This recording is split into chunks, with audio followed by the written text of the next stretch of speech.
What's going on, guys? Trying to get us into the broadcast stream right now. Hold on 1 second here. Trying to pop in here, but I cannot seem to get us in. So hold on 1 second. What is going on here, Steven? So we got a crazy. You know what? What a way to start the show as well, because it's been a crazy week. The way that things have been starting It's off. been absolutely bananas for combat sports over the last 48 hours. Um, obviously, we had this little sabbatical last week, and there was a lot of stuff that went on the week prior to that. So combat sports world is literally there's plenty to talk about. We're gonna be have a jam packed 2 hours of content here for you guys tonight. Obviously, we're gonna be talking UFC 279, which is now Diaz and Ferguson, which is what we all wanted in the first place. That's what All right, everyone now we're wanted. on screen. Now we got ourselves on They screen. fixed So it. you know what? It's StreamYards is a crazy thing for me to be learning because I'm so used to OBS. So this is a new thing for me. But you know what, Steve? We got an amazing show set up for everybody today. And why don't you tell everybody what this show has in store? Because I have a special surprise for everybody when our guests join us. And one of our guests this week is one of the biggest uh people that have been talked about and one of the newest faces to the UFC. So, who do we got joining us today? I mean, listen, we got two amazing guests lined up for tonight. That's one thing for sure. Obviously we're going to be talking BKFC 29.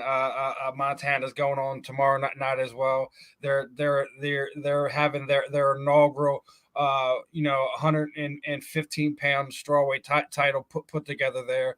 We're going to be talking a little Jake Paul, a little Anderson Silva. That fight is officially on October 29th in Arizona. The real thing is this is you have to ask the question this: can 47, 48, 49-year-old Anderson Silva stop somebody like Jake Paul? A lot of us, including myself, called Jake out for if you want to be taking fights against some of these older UFC fighters, go fight Anderson Silva. Dana White said it. A lot of people said it. A lot of us said he didn't have the balls to do it. Well, here we are. We're gonna see one if what Anderson has left. I mean, obviously, anyone who's seen the Is this Julio similar? Cesar Chavez Jr. boxing match with Anderson Silva, that he still has it. I think we could see him do it within 4 rounds. I think we could see Anderson stop him. But here's Very the much other like side the of it too. Diaz fight, though, Jakey's a right? big, strong kid who he's got a chip on his shoulder. He's got a lot to prove. But this is It's very much possible like that he can he could bully Anderson. He could use his size. Use what probably should be a speed advantage, because if you don't have a speed advantage over Anderson Silva at that age, he's gonna have a real quick night if he doesn't. But so. In my mind, you brought something up when we were talking on the phone, and I kind of like this idea where it was like Anderson Silva could be at the point in the fight where he's kind of teaching Jake Paul, but in a way, this fight, Jake Paul Anderson Silva, is very similar to what we could have seen with Diaz versus KC, which unfortunately was called off, which was the biggest news of the week, and yesterday's presser, which is what There was a everyone lot really of. I wants mean, to hear about. and Diaz said a lot of things, man. He said a lot of things. He dropped a lot of truth. Use He the put it official out there code. that he had asked for multiple different fighters. Volante. He asked for Chandler. He asked for Ferguson, and apparently was told that he did. He couldn't get that fight, and this was the fight that was there. Dana White was asked about it, and he's like, all I remember is him mumbling a bar, sitting there saying, "Give me that fight," and lighting the L and walking away. I mean, it was classic deflect from Dana, but you don't know what the truth is in that. Then obviously, we get to the the ceremonial photos that you get with the fight presser where the media gets to talk to basically the whole main card. And apparently all right, so for people who don't know, what actually really set this whole thing off, that's what they want to hear, was Kevin Holland on Twitter, trying to hype up the fight with Chimaev, later on down the road. Went on Twitter, was sitting there, telling someone to get him some Manscaped. He was gonna shave Chimaev's beard off, and I guess it made its rounds. Obviously, being in the same card, very close to each other, you're gonna see them have words, from what the rumors are, punches, kicks were thrown, whatever. Tiki Golson wound up breaking up good old Tiki. Breaks it up. Obviously, it's his fighter, so he's gonna break up the fight. And then Diaz and his camp came in, and then figures out what was going on. And then next thing you know, water bottles being thrown. This is being thrown. No dollies. Tony were thrown, Ferguson though. almost gets involved. It's a as Dana White said, there was a shit show going on backstage. Listen, he says that that is the craziest thing he was involved in 22 years. I think that's absolutely nonsense. When what Conor McGregor did was way worse. I'm sorry, you can't tell me it wasn't. Sorry. This brings up the quality of the pay-per-view. More people are more interested now. But then this morning, it turned into even more of a shit show. Oh my God, dude. So, Steve, what happened this morning? Where's Paul Felder? We need him, right, to read off that old quote. Right. So let's bring people through what happened this morning, because everybody heard what happened yesterday at the press conference. Think about it, I forgot who put out the initial tweet, but they said 3 fighters miss weight. But if you initially have a women's bantamweight fight gets turned to a 170-pound fight, so you had someone else miss weight. They just agreed to fight at a different weight and not have someone miss weight. And then Chimaev comes in, freaking 179.5. And then I don't know if people seen it. There was a tweet some girl put out. She was hanging out with Chimaev last night, and he was drinking like sparkling water, eating food, whatever. She said she was a little concerned about it. So put this tweet out. I think Jake Shields reposted it. A bunch of people reposted it.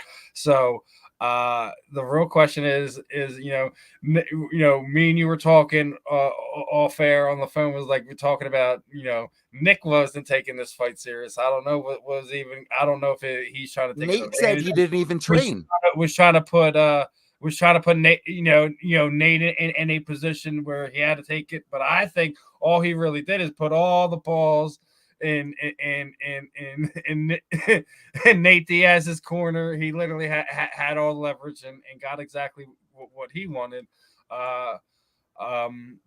I think it also, because of that, it made it easier for some of these other guys knowing what was going to go on. Who did you think was going to win, though? I think Holland immediately stopped cutting when he knew what was going on. So basically, what happens is there's a 3 fights kind of get reshuffled there with Tony Ferguson now being the new other half of the co-main event with Nate Diaz, and everyone gets the fight that they wanted in the first place. And then the fight that everyone really wants to see right now is Kevin Holland and Chimaev is going to happen at 180-pound catch weight. And then you have Lee. We got a question here. What's up? From John Miklos. When did the fight start? The paper. Well, hopefully it is still a pay-per-view, but for most cases, us on the East Coast, I'm pretty sure 6 p.m. Eastern time. 5. If you're talking the pay-per-view, the main card, that's about 10 o'clock, and typically, I guess the middle preliminaries begin around 8, 9 o'clock. So 6 p.m. It says on Tapology, but the early prelims, you're right. I think 5:00. It's literally it's the same basis when they do pay-per-views, and especially if it's in a certain area, it's real easy to tell. The only time you have a real difference is when you have like when they're fighting over in the UK and things of that nature. So this was a staged pay-per-view for the right matchups. Is that what we are hearing? Says I mean, Sports. listen, I don't know if they shuffled it that way to give the fans what they want. Listen, I think what happened is what a lot of people are talking about was UFC was going to absolutely dog Nate Diaz on his way out the door. Me and Eddie were talking off air. He wasn't allowed access to the Performance Institute. To the Performance Institute. There was a whole kinds of bunch of stuff going on here, and then and then Chimaev just does what he and does that whole situation, and then he doesn't make weight, and literally kind of just puts himself in a position where he lost literally. Even if he wins this fight, he lost a lot of the momentum he had coming into this fight. There's no way they're going to put him in a title fight at any point in time in the next year because you miss weight, dude. That's especially on this scale of a thing when they're doing a big pay-per-view for you and they're basically lining you up for a guy that is just ready, that is just ready to leave. He hit everything was set for him to go, literally. And then what did you think was going to happen, though, Steve? Because for me, Tony Ferguson's already had a fire lit under his butt since, he's been this close so many times, and this is a fight that everybody has wanted for. We wanted this 5 years ago. Yeah, let's not fumble this, 5 years ago. right? Let's not fumble it. And they fumbled Tony it. was chasing Khabib because he wanted the belt. But Justin says he was wearing stones. Everything that never happened. Justin says he was wearing stones in his pants. That's a good one because we're used to people lifting up on the towels, which has been a big one. That's a good one, wearing stones in his pants. But this is such a shame because all week people were excited to see this. Is this going to have an impact on the pay-per-view now? Because I think it as Dana's probably redder than our background right now. Yeah. With everything that's been going on over the last 48 hours, he has to do this. Not just that, he has to pay guys more money to do things that he was already asking them to do in the first place. Not just one guy. You had multiple guys blow this thing up. One of the heavyweights missed weight by I believe like 3.5 pounds. Like I said, there was another fighter that missed weight as well. But it's escaping me off the top of my head right now. But here's the updated. But in my opinion, the way it shakes out, you get exactly what you wanted with everything that happened backstage. Everyone wants to see what's going to happen with Kevin Hoffman and Chimaev. Everyone wanted to see Nate Diaz and Tony Ferguson go at it, and now they're in the main event. They're getting paid more money, which me and you already know how that plays out. That these guys should be getting paid more as it is, anyways. So all it really is what you're flip flopping the guys on the outside to the inside. That's all you're doing. I mean, you look at the graphic that he's putting up there. Blaine says, I'm excited for the slugfest now with Diaz and Ferguson. But this is the other thing, too. But, dude, I want to see them go at it on the ground. Exactly. Listen, even if we do get a slugfest, I hope that at some point in time, like we get maybe come to our backyard over here, go to Fury Grappling, we get to see a grappling super fight with them two go at it. That's what I wanted to see. Tony is. I think people really underestimate his ground, and I still think Nate is probably one of the he just loves using his hands so much, so you don't really get to see him throw around like that. But I mean, he's got wins over Cowboy, Marcus Davis, Gomi with the first round submission, Miller round 2 submission with the guillotine, Maynard.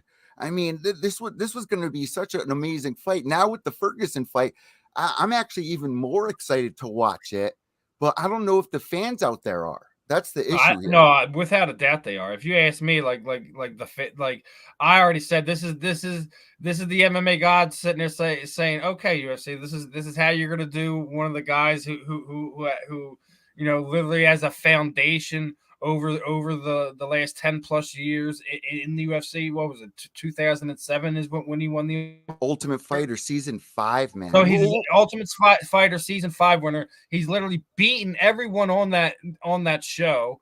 Gray Maynard was one of the guys who, like, everyone thought Legend.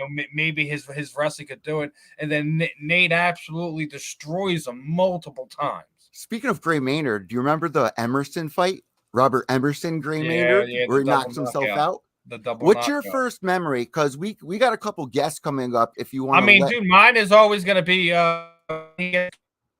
Kurt Pellegrino is a guy from the tri-state area here, so I always little homer out. But I was always a big Diaz fan, always from the beginning, because I was a big Nick fan from the beginning. Yeah. So when he gets Kurt Pellegrino in that triangle, and that's the first time you see him do the double bird and flex. Yeah, and he gets the tap on Pellegrino, who was probably at the time the biggest. I think that's one of the things that started moving him up, like his belting, in his own, like his own toolkit. That's when you really know, listen, he's not just Nick Diaz's little brother. That in my opinion, it was well before the Conor McGregor fight that Nate Diaz became the bigger star than Nick. I believe you are the one that said you were going to put money on Nate beating Casey, right? Why wouldn't you, dude? Look at the odds. I think it was like plus 725 for Nate. How did you think that fight was going down? For me, obviously, people would say in the later rounds, Nate would have the advantage. Obviously, Casey going for takedowns. I think especially that he was coming in heavy. Like, it makes you wonder if there was some type of injury or something to that nature, is why Chimaev didn't make weight, because he's going to be getting murdered on social media, because if I remember, there's a video like 4-6 months ago, him calling Darren Till fat boy and all this other stuff. This is a tiramisu moment, right? This is Yeah, another tiramisu moment. It's within the last year or so, If you guys don't remember the tiramisu moment with Habib back in the day, going, I don't even know what tiramisu is. Justin Hawk saying Khamzat is the next Habib. Do you agree with that?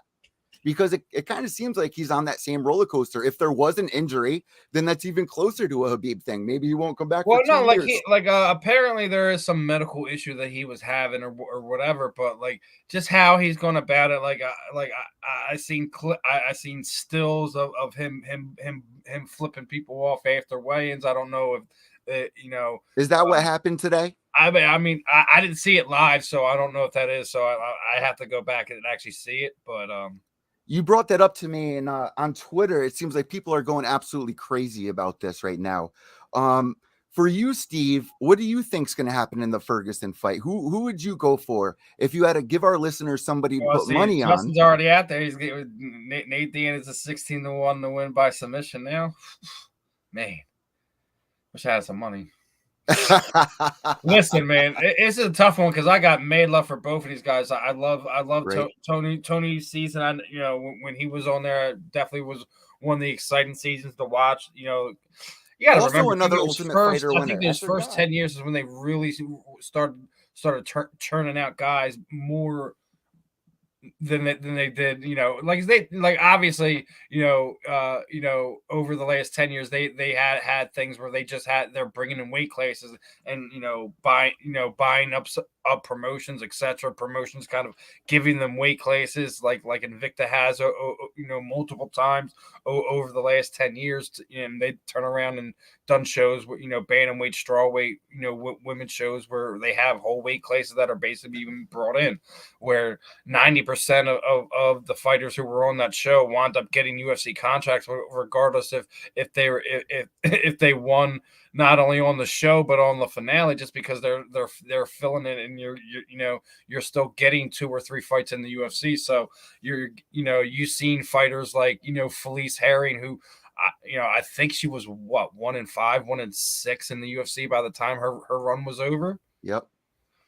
And it's going to be real exciting to see what she does in her. We've seen a lot of retirements this year, actually. Now that I think about it, I don't think about retirements. It's just more like I think you're seeing the retirement so into the MMA sense, where you're seeing a lot of them going to like BKFC, BYB, doing True. boxing, things of that nature. So they are out of their the MMA portion of maybe their UFC contract, so they don't have to. That brings my next question, which is, will Nate go forward with the UFC? Now, I want to know what you guys think. I don't. I think this is one of the situations where I think Especially now. Dana's had enough of dealing with Diaz's, and I think he just wants you got It's to think been about fun, it. though. Nate just announced his own promotion. Like there's a lot of things, a lot of his contracts up. He's gonna want to have it where he's actually getting paid for his worth. Nate Diaz, in my opinion, has never been paid his worth at any point in time in the UFC. He's probably made them, hundreds of millions of dollars, if not billions of dollars, and to see how he was treated coming into this is just beyond me, man. Ultimate Fighter winner. To have the big fights that he has had, the wins that he has had, and to never even get a title fight. How many Ultimate Fighter winners don't get title fights that go on runs like Nate has? Well, TJ, it's almost unheard of, TJ. dude. There's TJ. 3 hours ago, Sports Center, ESPN, everyone. Obviously, we know Nate and Tony, but Khamzat versus Kevin Holland, in the co-main event. Like I said, all the back and forth that was going on between Kevin and Chimaev is going to pay off now. They got a 180-pound catchweight fight time to do that thing. So we got a question from Justin Hawk. My brother Dell asking, this event beat pay-per-view? I doubt it. I really doubt it. This is not one of those Holly Holm, Ronda Rousey, Betch Correia, Conor McGregor, Eddie Alvarez pay-per-views. You think this is going to be big numbers? It should be, especially with everything that's been going on over the last 48 hours. I thought a lot of people were going to tune in anyways, because a lot of people feel that it was going to be Nate's last fight. He's fighting a guy that from the outside looking in, it looks like handpicked by the promotion to give him his walking papers. Yeah. Okay. So 1 hour ago, Tony Ferguson almost slipped on another broadcasting cord. I see from the UFC on Twitter just now. I'm going to retweet it on Twitter for us and tag the Combat Deviants. Guys, make sure to follow Combat Deviants at Combat Deviants right now. Steve, less than 3 weeks old, already got 500 followers. Gotta love it, bro. And we follow right back. Steve, why don't you give everybody a little update on what today's show has in store? Because I got a fun game set up for everybody as well. Well, I mean, like I said, we got a bunch of fun fighters joining us tonight. We're going to be talking Jake Paul and Anderson Silva. We got Blake Bilder, who was just victorious on Dana White Contender Series. He's also a former CFFC Featherweight champion. So we got some more blood going into that UFC Featherweight division. We're going to be joined by both professional boxer and just making her BYB Extreme debut is they call her Pink Tyson, they call her the Spartan. She's Kayla Koirouni. She was she's not a stranger to main event people having issues. Obviously, she was a co-main event for BYB 11. Then I think within 48 hours of the event, she's the main event, and she wound up securing herself a 5-round unanimous decision against Jessica Link. So gonna be interesting to see what BYB is doing compared to what BKFC is doing, because there's a lot of moving and shaking going around. They've been bringing a lot of not only fighters in, but people involved into the promotion itself. They brought in one of these females to kind of help their women's division. That I think Mike Vasquez just stepped down, but I think we just got our first guest of the evening just hopping in down the bottom. Is that you, Blake? Yes, sir. Yes, sir. What's going on? How you feeling tonight, man? I'm trying to figure out the AirPods. I need the AirPods. Yeah. You sound good, brother. Can you hear us? Okay. All right. Perfect. What's going on, Blake? Man, it's got to be a crazy week for you. All right. What's up, guys? The ear pods might help a little bit more, honestly. I'm out in Minnesota working, so I'm out here running like hell. Look at my beautiful limousine, obviously. Ooh. Oh yeah. We're looking pretty sharp. Life is pretty good after the first win. Is this something you think? Is this something that you have a passion for? Like this is something that would actually help you be a stronger fighter because it's actually a physical job, right? Yeah. You think this is? I mean, for me, I was doing security cameras, and bro, I lived in the fighter house over in Irvine when I was with Timo Yama, and let me step out for a second. I was at the fucking the fighter house for Timo Yama, and I come back and I bring this fucking dusty ass fucking truck, little van or whatever, and bro, I'd come in and fucking hit up all my customers, all my clients, and bro, I got so many sponsors out here that I just go and see everybody as much as possible. You're swindling out here. You're swindling. I see what you're doing out here. He's grinding. That's what he's doing. Hey, I lived with 13 fighters in the fighter house for Timo Yama, bro. 3-bedroom, 2-bath, 13 fighters rotating in and out. So, oh man, ain't nobody. I packed everything in my 08 Chevy Malibu and drove down there, and nobody gave me gas. Oh, nobody paid for my oil changes. 13 people. Oh my God. Yeah. And that was like minimum. We had guys living on the couches, sleeping on the floors. We had Joe Soto come through. Really good Japanese fighters. Fernando Padilla in the house. Lisa Malden, Desmond Torres. We had Alex Perez, his girlfriend at the time. I mean, it was crazy. I mean, what was it like being with 13 people not giving you money? Did you speak out and say something? Like, I mean, it was like it was tough, bro, because it's like, okay, I have this opportunity to live in this fighter house, right? Which like I'm so blessed by because I'm able to be in this fighter house. All I have to do is teach the classes. I'm working on it right now, Justin Hawk. So I'm in talks with my management. But what's up, brother? But there's 13 people in the house. I'm giving all these guys rides because a lot of them are coming from outside of the country, and you have to work. You have to clean up your area twice a day. Everybody has designated areas. You have house sounds like chores. A rehab. Oh, bro, it was like special forces training, bro. Oh man, it was like special forces. Like we had chores in the morning and at night. I had to teach kids class, kids jiu-jitsu and Muay Thai, and then after I got done teaching kids class, you would do jiu-jitsu, then wrestling.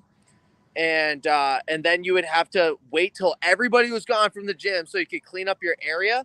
And then I dated a girl out in Compton. So I drive from Irvine 45 minutes all the way out to Compton, stay over at her house. And then I would drive back in the morning for morning practice. Is this an episode out of Grand Theft Auto? You dated a girl out of Compton? What was? Yeah, I dated a Mexican girl out of Compton. What? How did you meet? Like, what's the story there? How did you guys meet? What's Compton like? I mean, Okay, so I picked up a book about dating called How to Be a 3% Man, and then I was watching pickup artists on YouTube, and like how to like spit game at girls. So I was like, all right, I got a camera from this guy, and I did a documentary on this special needs guy because he wanted to do a jiu-jitsu tournament down in Long Beach for ISJJF. And so I do this documentary. He raises a bunch of money, and he gets me a flight out to this place, out to Long Beach, so we could compete in this tournament. I seen her at the tournament, and I was like, damn. I was like, shorty looks like a Mexican Taylor Swift. So I walk up, and I was like, hey, excuse me. I was like, what's your name? And she's like, my name's Nadalyn. I was like, oh, cool, Natalie. Can you take this picture real quick? I knew her name was Nadalyn. She's like, no, Nadalyn. I was like, oh, thanks, Natalie. I really appreciate it. And so like, is that like something that you picked up from the book or something?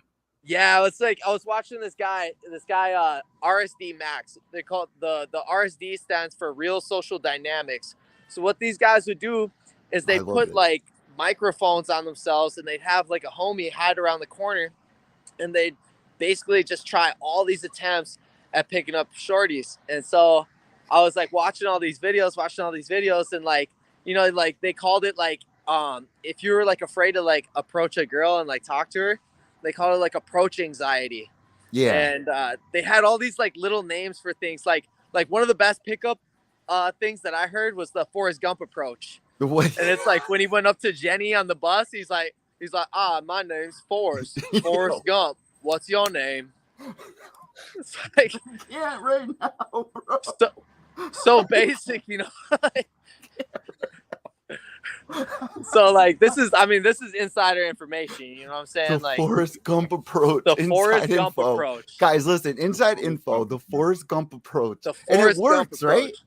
So this worked, right? Hey, so what happened? She said, no, my name's Natalie. Nadalyn. So okay. So I'm like, oh, thanks. Natalie. So she takes a picture of me and the homie. He just won triple gold. He crushed it. And she's like, and I was like, hey, thank you for taking the picture. I was like, so I was like, are you from around here? She's like, yeah. She's like, live like near the area, but she was like kind of standoffish. And I was like, oh, cool. So like, are you competing in the tournament, or like you here for other people? And I was like, I was kind of like giving her shit as a special needs tournament, you know? And and she's like, no, I coach some people that are competing in the tournament. I was like, oh, dope. I was like, that's awesome. I was like, that is dope. Yeah. I was like, you do jiu-jitsu? And she's like, yeah. I was like, well, what are you? She's like, a blue belt. And then I laughed at her, and she was like, what? And I was like, hey, I was like, I'm in town for a few days. I was like, we should link. I was like, do you have Facebook? And she's like, no, I don't use Facebook. I was like, what? All right. I was like, I want Instagram, you know? So like, you can see a little bit of my life. I can see a little bit of your life. She's like, no, I don't use Instagram either, which is a fucking lie. Yeah, and then, right? And then I was like, well, maybe we could exchange numbers. Yeah. So, there you go. So I was like, let's exchange numbers. I was like, do you have a cell phone? And she's like, yes. And I was like, all right, cool. I was like, let's exchange numbers. I was like, I'll be in touch with you. And I was like, just like talking to her a little bit, but she was like constantly on my mind. And then I asked my manager, I was like, yo, Jason, I signed with Iridium when I first went pro. I was like, yo, Iridium, yo, Jason, any fights? And he was like, honestly, bro, nobody wants to fight you. You're like the boogeyman. And I was like, well, and I was thinking about Shorty in California. I was like, yo, what would happen if like I made the move to California? And like, it wasn't even just that. It was like just also like being in Long Beach. I was like, bro, it's so beautiful out here. Like I'm only one decision away from making my way out here and making a life for myself. which So is what jealous. I have always dreamed of doing and what I always wanted to do. And Jason, within an hour, got me set up in the fighter house with Timo Yama and got me on a call with Colin, and it was a wrap. He was like, how soon can you get down there? I was like, dude, give me 3 months. He's like, Wow. no. He's like, there's one spot open in this house. He's like, dude, you need to get down there as soon as possible. I go, give me 2 months. 2 months to pack up everything in my entire life, say my goodbyes to my people. Yeah, right. Yeah, And I feel that. Right? You know, I didn't want to burn any bridges, and I wanted to end things gracefully. So I packed everything up. I stayed in touch with Natalie, and Nutella. it's pretty much like a week after being down there, bro, I was sponsoring a guy for like AA, and the Oh, day hell yeah, after bro. the day after I moved down there, he fucking died, bro. No, bro, I could totally relate. Bro. Really? 7 years clean off of opiates, putting needles in my arms, bro. This is what keeps me alive. This is what keeps me going. Hearing these fighter stories, seeing what you guys go through, the weight cutting, knowing what detoxing feels like, bro. I'm getting chills right now. Bro, me too. I swear to God, bro. I was all over my body. Right, LA. bro.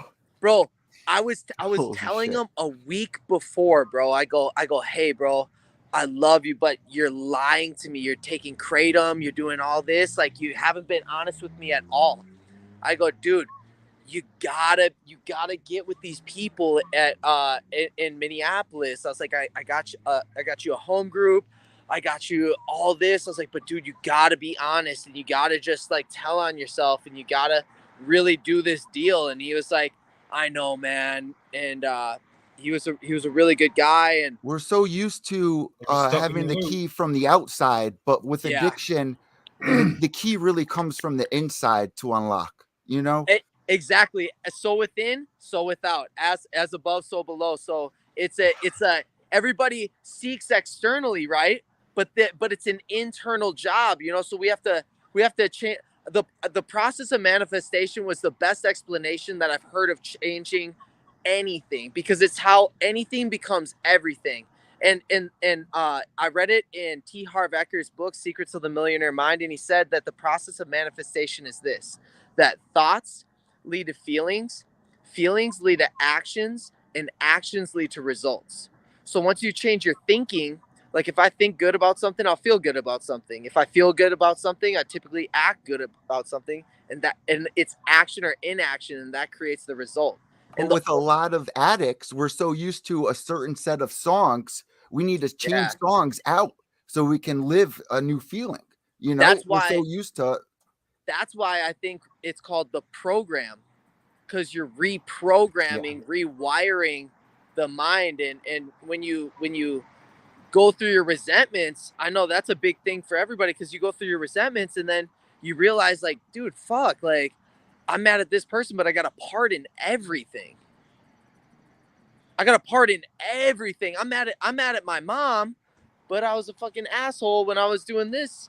I was running from a monster, and I turned into the monster. Exactly. Right? And then you're just playing the blame game, which nobody wins with the blame game. And it takes away being a victim, and you start to take 100% responsibility for all your actions. And then once that happens, man, life changer, game changer. Cognitive therapy is what addicts Cognitive need. therapy? I haven't heard of that. What addicts need? Maybe. I think it's a discipline issue too. You know, it's like a lot of people lack discipline. If it's like one of the core root things of like alcoholics and addicts that I've seen, at least for the past like 16 years, like half of my life, is just a lack of discipline. You know, it's like once guys, they like 90 meetings in 90 days. And like once you get that discipline of going every day to this meeting where people are trying to do their best and put their best foot forward and change their thinking, like you get in the habit of going, so it gives you something to do that day. So it's the discipline, right? Like my mom right now, she's at a funeral. Well, now they're out to dinner for my aunt who just passed of alcoholism, bro. It's something that is a lifelong battle. And you guys as fighters are what really inspires me, because like you said, the self-discipline. Last week's show, I was asking about motivation, and I realized it's not motivation, it's really self-discipline. That's it. That keeps you guys going. That's it. I think motivation is like so fleeting. Motivation's like happiness, and discipline is like joy. What keeps you disciplined? Honestly, bro, like I don't it's hard to say. Like I fucking love training, bro. Like if even after my fight, right? Like, so I fight Tuesday night unscathed. I come home Wednesday and everybody's like, oh, relax, take a day off, you deserve it. And like I was about to go to the gym and go do jiu-jitsu.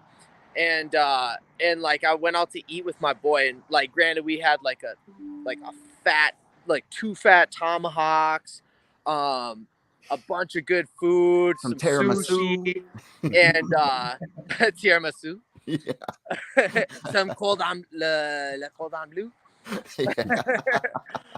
and bro, we got down, you know, but it's like, bro, like I want to train. Like I want to train. I like, even right after the fight, like I want to focus on like movement patterns that could have been a little bit better. Like, and you're Pepe Le Pew, right? Picking up girls like Pepe Le Pew. Tiramisu with Pepe Le Pew. Tiramisu with Pepe Le Pew. Oh man. Honestly, I think it's just doing what you love, bro. That's why I'm here. Yeah. Bro, I think, bro, literally all I do all day, every day is just have way too much fucking fun. I fuck around and like don't take much in life serious, and like just have a shit ton of fun. Like I'm hanging out with my mentor all day. We're grabbing a bunch of good food. And well, you talked about food, but when it comes to weight cutting, like today we had an issue. Bro, Khamzat, he missed my issue. Steve, why don't you ask? Why don't you ask here? I mean, listen, we had what 3 fighters miss. No, you had before that even happened, you already had the women's bantamweight fight get already turned to a 140-pound catch weight. So now instead of Chimaev and Diaz, we got Ferguson and Diaz.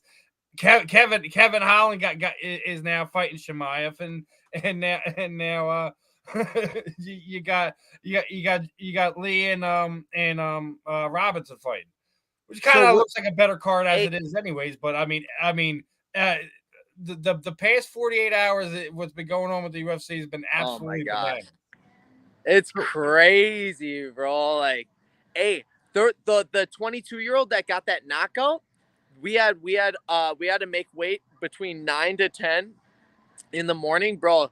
That fool showed up at 9:55 in the morning and weighed 171. That fool barely made weight, and he was like sitting down sweating for like the next like 15 minutes. What's your like worst experience that you've maybe have seen with weight cutting, and what would be your advice to somebody that's new to weight cutting?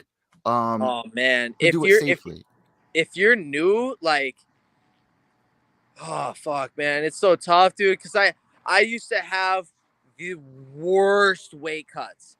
Like this last one I did the night before, but I did one. Probably the worst is the ones that I've been through, because I cut 30 pounds in a day and a half. I cut from 175 to 145. Wow. For my featherweight, for my featherweight title in Wisconsin, to go 4-0. What do you have to, like? Oh man, like thinking about what your body is going through that is just insane. And then, bro, like it's not like my hearing was going out, my vision was blurry. I was like starting to go in and out of consciousness, and I remember a guy was interviewing me, and like my hearing was going out, and like it was like somebody plugged my ear. And you're like, "What's your name? Daniel? Dana, all right. Bro. He's like Daniel. You're like, all right, Bro. Dana. my kidneys hurt for like a week after that fight, and I finished them in the first round, and like, bro, my rehydration was like trash. Like, if I would say, if you're gonna, if to advice to anybody who's cutting weight, make sure that people are there. If you're not used to it, I would trial cut if I was you, to see how your body feels and how your body reacts, and the goal is to always diet down and stay hydrated. Like, so many people they cut water to cut weight. Is this a weight class that you're going to stay with throughout your career in the UFC? Yeah, 145 all the way to the top. So we had a question here. When is going to be your next fight? When do you think you're going to be stepping back in there? Well, I'd like to step back in there for Madison Square Garden if I could. I know that you're trying to do that, man. And if you are doing that, I'm right here in Connecticut, man. I'll be right there for that one. Let's get it, my boy. So let's go. So obviously the fight was called off, but what was your prediction with Nate and KC? What did you think was going to really happen? Diaz and Khamzat? Yep. Oh fuck, bro. I mean, obviously you want to rock with Diaz, but Chimaev is just on too much of a roll right now, bro. Chimaev's wrestling is really good, and I think it would negate Diaz's jiu-jitsu, and I think the striking, just the way Khamzat like handled Gilbert Burns and everything, I think Khamzat would beat him on the stand-up too. Ooh. All right. Diaz has that funky box. Yeah, people to come attack him so he can hit him with them big shots. You can't do that against someone like Chimaev. Yeah, I mean, look what he did to Gerald Meerschaert. You know, it's just like, whew. Now with Tony in there, are you excited to see the ground game? Because we have people talking about the stand-up slugging, but we're more excited to see the ground game. What do you think is going to happen playing out with now Tony and Nate? That's going to be so much fun to watch. Wait, what? Tony Ferguson's fighting Nate Diaz? Yeah, that was the replacement 3 hours ago. For Chimaev missing weight. Yep. Bro, no way. That's the sickest fucking fight. Right? I got. Oh fuck, that's a hard one. I got Tony Ferguson because, like, I don't know, bro. Like I feel like he doesn't have a soul. Like, bro, that dude is so scary. Like, the before and after pictures of like his last 8 opponents is like gnarly bad. Like it's crazy what he does to people, and he's sick off the bottom. Like, if he's on bottom, like, he's elbowing and striking. He's like, I don't know. Tony Ferguson's nasty. Doesn't it blow your mind, dude? That's so legendary. Like, I just got done with the camera job. I've been working all day.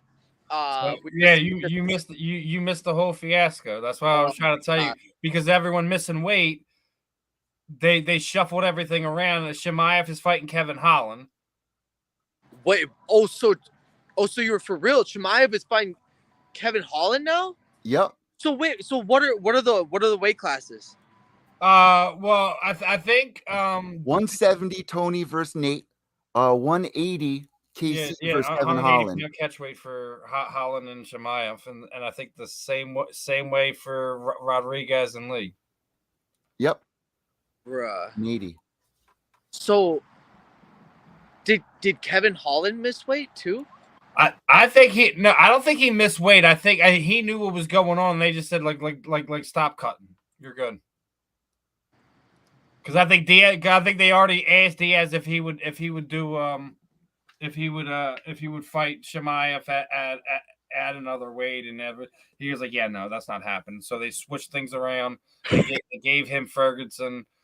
Bro, Bro, this is like the most beautiful disaster that's ever fucking happened. Look, before you came on, I was like, this is the MMA god saying, okay, you really want to mess with Nate like this? We're going to show you how this works. No one's going to make weight, and we're all going to get what we want in the end. Because if you really look at it now everyone wanted Tony Ferguson, Nate Diaz for this card, and we got the Chimaev fight. It is what it is now. But now everything got moved. So now you get Ferguson and Diaz, you get Chimaev and Holland, who have already been bickering at each other for the better part of a month now. So it's going to be insane. It's going to be absolutely insane. That's the craziest shit I've ever seen in my life. Right? It's absolutely. I remember, like, normally when those things happen, things like the whole card gets canceled or something like that. Like I think the time before last when something like this happened, I think it went from a pay-per-view to a fight night. They were still able to keep the pay-per-view, but it's one of these things, man. It's like the MMA gods, everything shuffled out the right way. UFC 200 all over again. Well, no, not only that. Dustin Poirier said he was already 175 pounds this morning. He had a private plane if they needed him to come to try to make weight and do whatever. So like you had a lot of moving things going on. It was like I said, it's been a really, really interesting 48 hours for the UFC. Dana White probably needs like the biggest shot of whatever alcohol he loves right about now. Oh my God. Insane. Hey, he likes Monkey Head. Oh yeah, I saw Monkey that. Head whiskey because after I don't even drink, so like, but I'm like I'm gonna like I gotta put up at my house. But he gifted all the I don't know everybody, but I know for sure the winners. He gifted us all Monkey Head whiskey. They got it at the liquor store down the road here right now. Matter of fact, the liquor store down the road gave me a Conor McGregor cutout poster, right, for the proper 12 thing. And I'm in the city, right? So we got people, going through our garbage, looking for stuff to sell. I gave him the Conor McGregor thing. He just walked down the street with it. I was like, this is fucking absolutely insane, trying to make money off the Conor McGregor thing. But I heard that whiskey's actually pretty good because he did they were doing like taste test. I heard it's pretty good, but you don't drink liquor. Why don't you drink liquor? What's the story behind you staying away from substances? What's the reason there? Well, my dad was a really bad alcoholic, and then honestly, I was like an absolute wild man when I was younger, and I went to outpatient treatment, inpatient treatment, and a halfway house in Minnesota, and it kind of ruined it for me, bro. Like I was like partying in like middle school, and then like 9th grade, I was already at like college parties, and like, bro, I got a lot of slack from people in high school. Like they're like, oh, you're just a partier, like you're a pothead, and you're a Stifler, right? Yeah, from bro. American Pie. And then college hits, and all these fuckers are doing it, and I stopped because I went to treatment twice and a halfway house, and like I was like sober or whatever, and then like all of them are drinking. I'm like, and like blacking out and being crazy, and I'm like, and now you're in the UFC. Self-discipline, right? And you know what's crazy? When I was in inpatient treatment at Hazelden, Plymouth, Minnesota, at the Hazelden Center in Plymouth, Minnesota, it was a teenage recovery program. There was this one fool from like Colorado, long-haired, sick-ass fool that surfed and snowboarded, and he was like, hey, bro, like right before I was leaving, because I went in there and I lied my fucking ass off. I was like, yeah, I'm a fighter.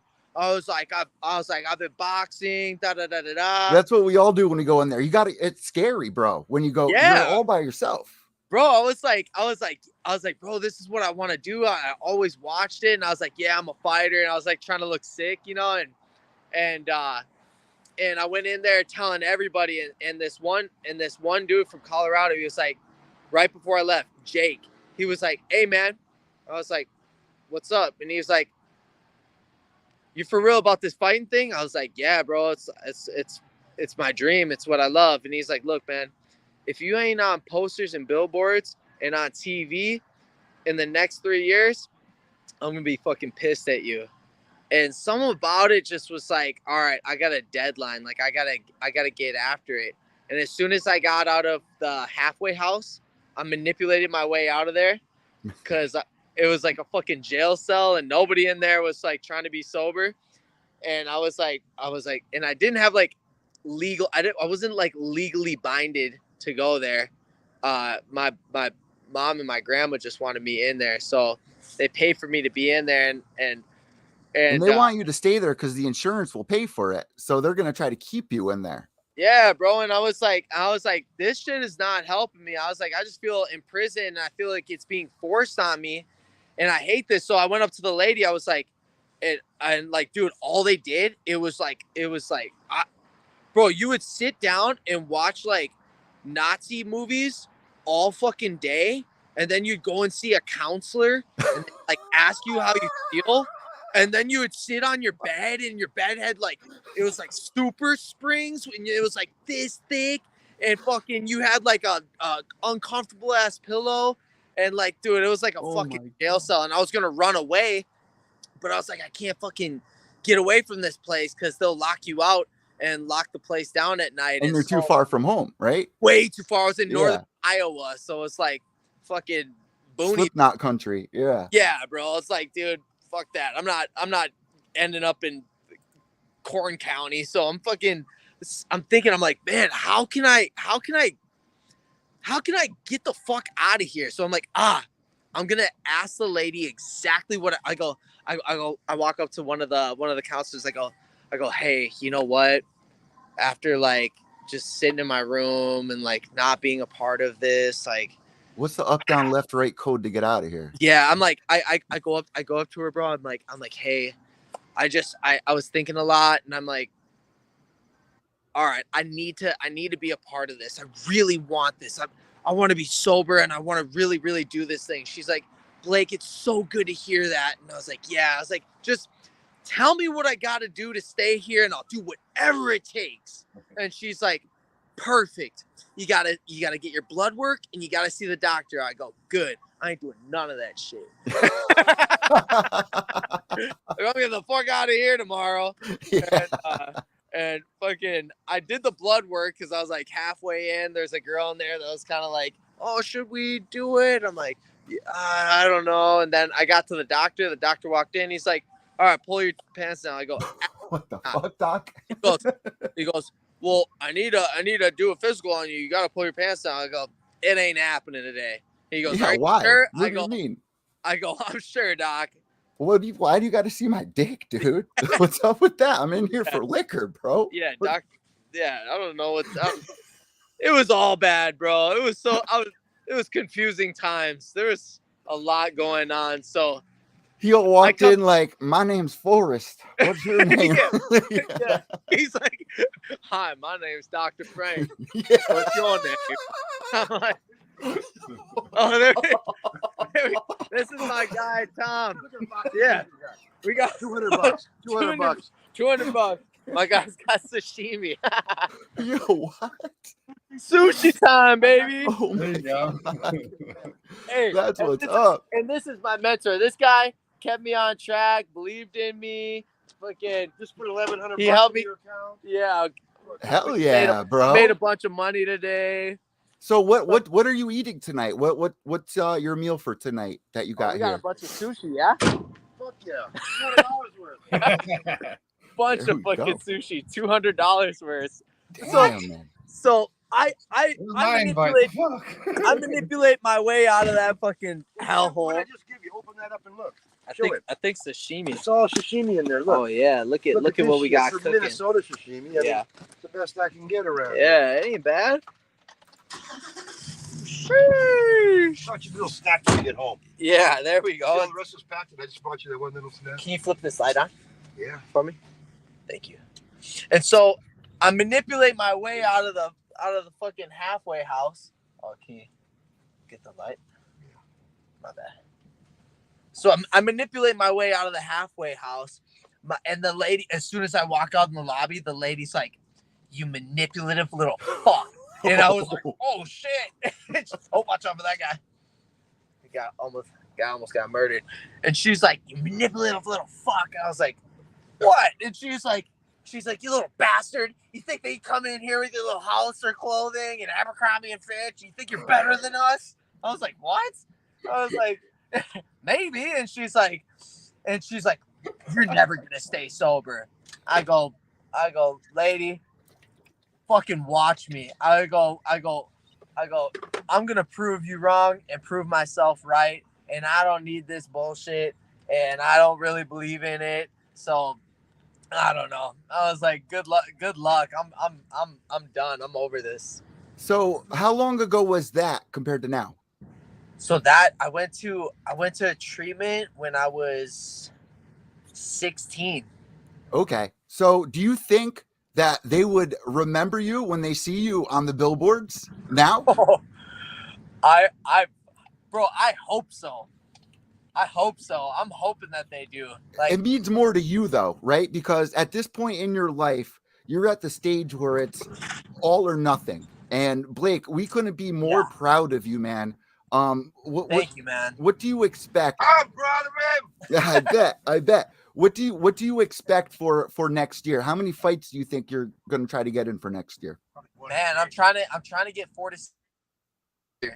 And I fought December, April, August, and I'm trying to get November and maybe December too if we're healthy too. So I mean, I'm trying to stay active, you know, like I'm trying to stay busy.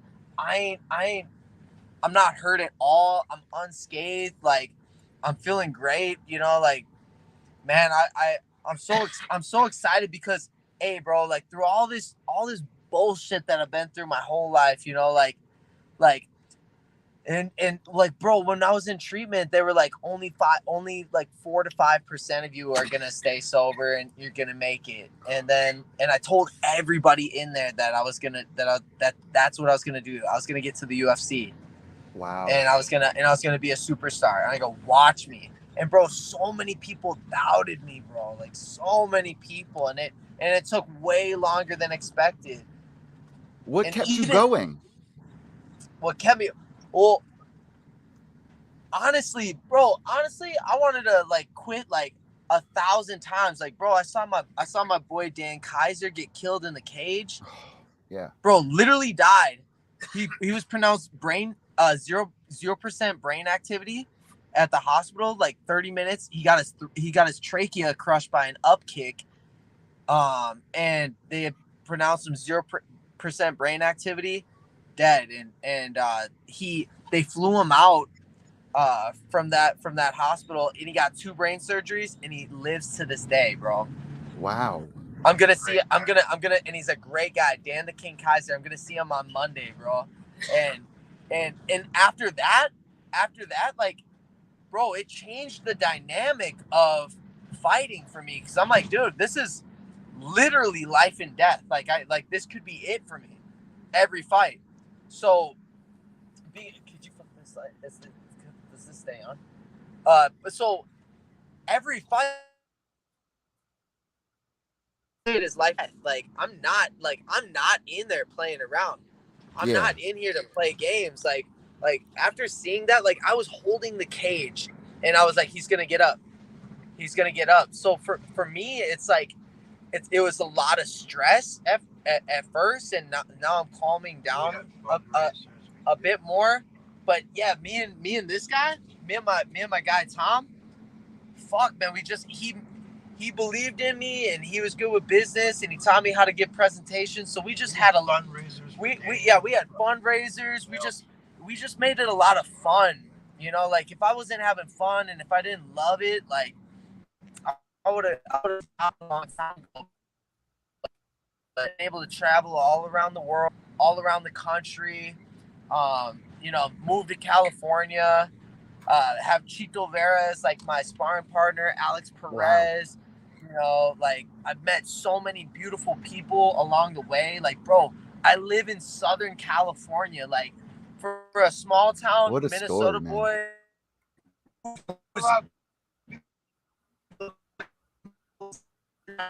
life, so I didn't have my dad around. My little brother fucking commits suicide. You know, Oh, wow. It's like, dude, like fuck, like, and I'm like an addict, alcoholic, and like in like high school, and like trying to overcome that, and it's just like, dude, it's like so much adversity. My whole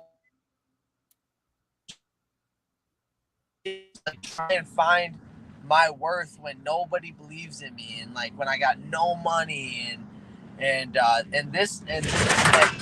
my guy Tom, he helped me go around and give presentations, and I met a bunch of business people, and they started, and some of them started sponsoring me, and then I started getting sponsors, and I was like, oh shit, maybe I could do this, and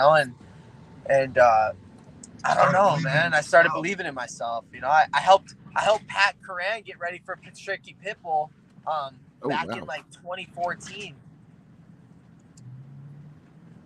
Blake, you're an absolute inspiration. We're so excited to see what's going to happen here in the UFC. Steve, do you have any questions here? I got a few. I mean, obviously, you won a couple titles on the regional circuit. You're Cage Fury championship guy as well. What's some of your local promotions? Who do you like fighting for the best? You know what? I really like fighting for RFA. They were always awesome. Yes, CFFC was awesome. I felt like at times, like, they were putting me up against Eddie Torres, who was like their boy. And honestly, bro, I feel like that fool like didn't have COVID. I feel like he just couldn't make weight. And like I know that's their homie, but I don't know. It's like, bro, how do you have COVID and you're sick as a dog and all this, and then 2 weeks later you go against Alex Caceres, and not even, it was like a week or two later he goes against Alex Caceres in a jiu-jitsu match, gets rear naked choked right away. But I'm like, it just that's didn't an insane smell opponent right, to go up against too. Yeah, and it's like, and then I switched. COVID doesn't aren't you supposed to wait like 10 to 14 days before you're supposed to be in contact with anyone again? Yeah, he waited right up to the point. Bro, that's what I'm saying. It didn't even smell right. And then one of the ladies, she was like, oh yeah, his coach has COVID, and I was like, hey brother, how about the fun parts? When you I go, get your shirts, you started, all these people started liking it. Yeah. It was fucking fun as fuck. Yeah, we had, I mean, making the shirts like locally. I like this guy. Like, yeah, I mean, he was fun to be the man. Yeah, he it was the big, fun as fuck. Yeah, honestly, it was pretty dope. Like, as I was coming up in Minnesota, like, I started making shirts, having all that, man. I started getting a bunch of sponsors. Well, now that's the interesting dynamic. Now you're so the interesting dynamic now is you're in the UFC, so you have the fight kit and everything like that. So how is that transition gonna go from having all those sponsors to having all that, and then going to what kind of the setup that the UFC program has? Well, I mean, it's that's like one of the big downfalls of the UFC is just like obviously Venom is like dope as fuck. Like I'm rocking the UFC shirt right now. Oh hell yeah. But the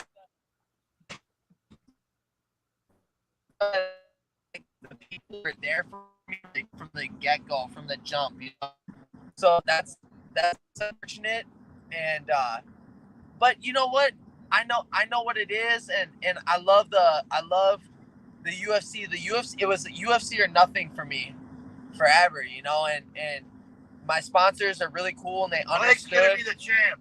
It's facts, and they understood that okay, if I go to the UFC, we're gonna still show love and support. We just know that it's going to be mainly through like social media marketing, and we can't be on your shorts, but I'm still going to show everybody love, Oh yeah, and that's what I said. If you got real sponsors like that, they'll understand that you'll still find ways to take care of them. We went to this one spot, El Taco Riendo, back over here in Minneapolis, and like, bro, they comped our meal today. Hell yeah! And then, bro, I got sponsors like out here. I was sponsored by these guys, Justin and Ron. They own a Dairy Queen chain, and so we're going out and we're gonna go get Fogo de Chao.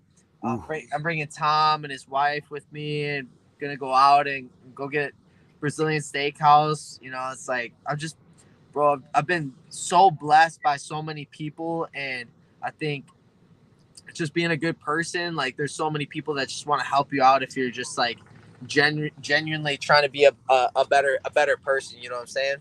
You're not trying to network. You're actually making friends. Yeah, man. You know, it's like everybody You're that was a part genuine. of my success. That's why right now it's so important for me to come back and show love to the people who showed love to me. You know? Does that shut off? Yeah, Performance Welding Incorporated. Tom had a bunch of my sponsors over at his house, and they were The wife started crying. Yeah, she was crying. I didn't know that. Oh. I love Blake. Being such a nice guy, how do you shut that off when you step into the cage? Man, because it's kill or be killed. You know, it's like, bro, I could be a great guy during the day and whatnot. And sometimes I used to have a problem with flipping the switch. Yeah. But now it's like, bro, we program everything. So it's like it has nothing to do with like being it has nothing to do with like emotion or anything.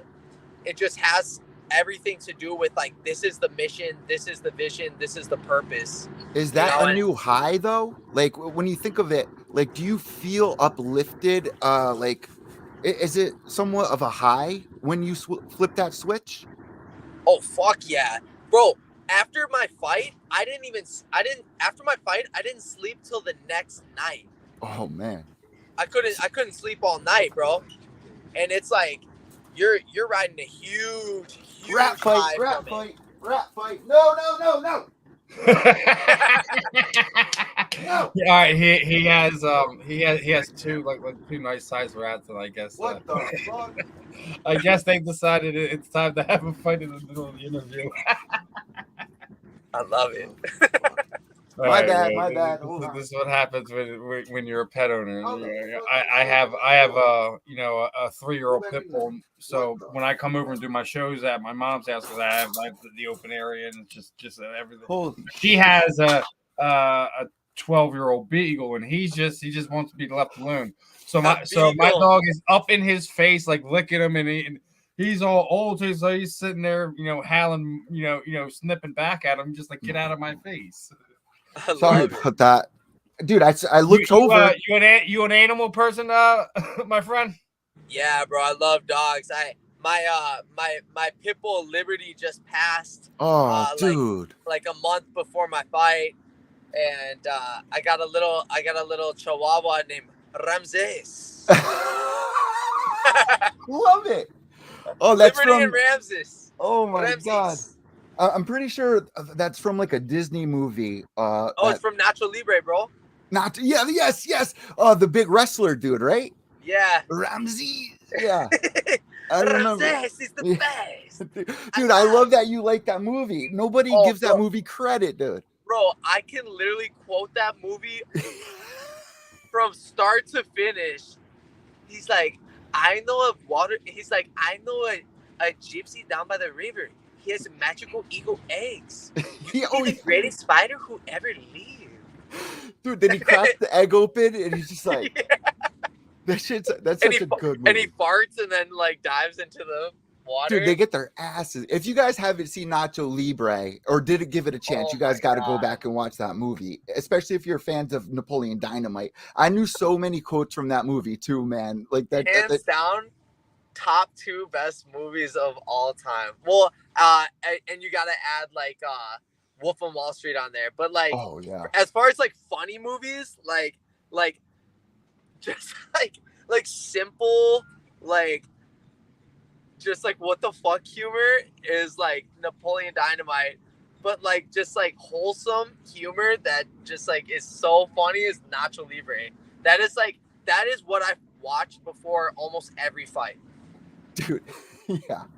You know what? You know what's even funnier about that whole movie is the whole thing that girl's trying to get with him the whole time, and he keeps turning.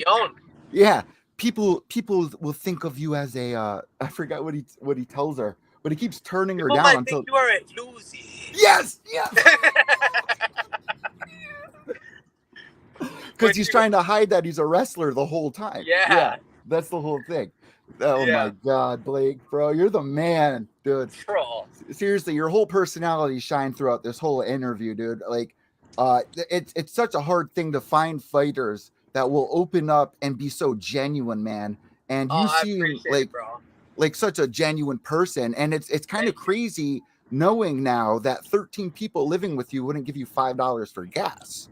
Bro, I was like, yo, guys, like, I gotta get my oil changed. Like, I gotta get like repairs on my car. Like, can you toss me like $10 a week or something? And I don't know, bro. It's like fucking. But I also understood that they don't have jobs. You know, we're all trying to get it. So I was just trying to help everybody out. But at one point, it's like, it was just a miscommunication, I think, with everybody at the house, because they were like, yo, Blake's never here. He trains for like 3 months and then goes back home. Well, it's like, bro, I have literally like $200 in my fucking bank account. Yeah. Like, bro, I'm not making any money here. I'm not going to be able to give anybody rides if I don't have gas in my car. So I'm working all day and doing interviews, training kids. Trying to read books. And then I would come back and people thought that I was just like fucking around. Like, bro, I would hustle my fucking face off. I would come back, work 7 days straight, hustle up. Yeah, I'd have the beautiful limousine. I would work my fucking ass off, dude. Literally from 7 in the morning till 9 at night, completing jobs all over the metro, up in Duluth. Have to do barter with and hotel, I'd have to, bro. I would not take any fucking breaks, bro. I was on it, and I think they thought 12 hours today. We were up. Wow. I didn't have to, and we literally just got done working 12 hours today. And did an interview. Yeah, and I was like, Tom, yo, we had to get one last camera. Made $1,100 today. Yeah, we did all right. You know, but I gave a $60,000 bid out yesterday. He could make $40,000 off that deal. Yeah, but I'm trying to hustle, bro. Like I just want it that bad. You know, it's like I'm always doing something, and I think he's giving up a $200,000 career to fucking fight for $1,000 a year. Yeah, and I think people thought that I was just like taking a break, resting, relaxing. It's like, bro, I was training while I was out here, plus hustling. Like, no breaks equals no losses, right? Yeah, bro. Like, no breaks, no losses. By any means necessary. We just to get the job done. It's 8:20, 9:22. We're just on our way home now. Yeah. We left the house this morning, 7:45. I woke up at 7:45 tonight. He's like, bro, I just woke up. It's 9:23. We left the house at 7:45. You guys are training for fights. I'm separating rat fights. Hey, this fool believed in me when nobody believed in me, and everybody's like, he's so crazy. I'm like, no. Well, let me ask you now, like if you're a matchmaker for a fight for yourself, you know, 2, 3, like who are some of the guys that excite you that you want to test yourself again? Like who are some of the guys in your weight class that you really want to see how it plays out? Who I want to see me against? You beat him you know what I was saying? I want to fight Chase Cooper. Ooh, I love that. I think Cheeto Vera. Yeah, no, well, Cheeto's not in my weight class. Cheeto was one of my main sparring. Cheeto was my main fucking sparring partner at Team Oyama. How did you do against him? He did good against me on the stand up, but I would get him if I got him on the ground. So if you got the fight with Chase Hooper, I mean, Do you want that fight first? Because I feel like if Chase heard this, he would be down for that. Oh, I bet he would. Blake will beat him. I bet he would. I mean, I'm down for whoever, bro. Like, I just want to get on this Madison Square Garden card. Like, it don't matter. I feel like the Can Man Volkanovski. He'll be fucking Volkanovski. Fuck that Tom. I'm the Tom's like my fucking Don King over here. Yeah, he is. Yeah. Hey. You know, basically call me the Can Man. Anybody can get it. All right. You know, just I'm gonna get one more American. in there. One more to Eddie, and we're gonna let you enjoy the rest of your afternoon. So they just announced that Jake Paul's fighting Anderson Silva at the end of October in Arizona. Man. Yeah. He's still fighting old men. Of course. Fighting fighters past his prime. But Anderson Silva didn't look half bad against his Julio Cesar Chavez Jr. boxing match fairly recently. So now our poll question was: can Anderson Silva stop Jake Paul? Do you feel Anderson Silva still has enough in him to shut Jake up, or is Jake just too big, too strong, too young? No, I think honestly, bro, Anderson Silva's my favorite fighter, and he still can do it, bro. I swear to God, he still can do it. He can still do it, bro. He's a good boxer. I mean, bro, he used to spar up at Wild Card with some pro. I believe it. But Jake's a fucking smart little bastard about how he's setting up these fights, man. And there's probably litigations and like the contracts I hear are just like crazy. Like they can only like rehydrate so much. They have to be at a certain weight. With Tyron Woodley, I was like, bro, I feel like he had it in the contract where Tyron could only throw so many punches per round. I could see a contract or something like that. I feel like it just didn't smell right to me, bro. It just that's the problem. I mean, that's the problem, isn't it? Right now, like, is everyone think that everything that he's doing is a work? When you look at his first few fights, you get freaking, you know, you get a guy coming off a hip surgery in less than a year. You know, both times you fight Woodley, it's like real last minute, like it's within like a month, 2 months. He isn't really able to put a camp together. And you know, the first time it looked like he knocked him through the ropes, and then he stopped fighting. And then the second time it looked like he just put his hands down and he just get knocked out. Yep, that's what a lot of people are saying, that it's a work and things of that nature. Anderson Silva, I don't know if you can get him to do that. I don't think so, bro. Anderson's still nice. Like, I don't know. He's up there in age, so like obviously there'll be like a gap in like his reaction time or whatever. But I think Anderson Silva can catch him. I agree. Boom, put him out. He's got the fight IQ to do it. He's smart enough, but Jake Paul's training with really good coaches, and he's taking it for real, you know. So I don't know. Like I said, he's young. He's got that chip on his shoulder. He's been running his mouth. He has a lot to prove. So like he has more, you know, not only more to gain but more to lose too. You know. Yeah. You know, I feel like, I don't know. Maybe if Silva's got Steven Seagal in his corner, give him some more tips. You know what, dude? If he has Steven Seagal in his corner, I'm done. Hey, bro. Hey, did you see that we did that thing? I said that I was gonna give Dana White the old Ed Bassmaster, and bro, Ed Bassmaster commented on the post that Fight Club put up, bro. And I'm gonna try and get him to come out to my fight and be like, you got it. Whatever, pal. Unreal. Not on my worst day. Eddie, what's your last one, brother?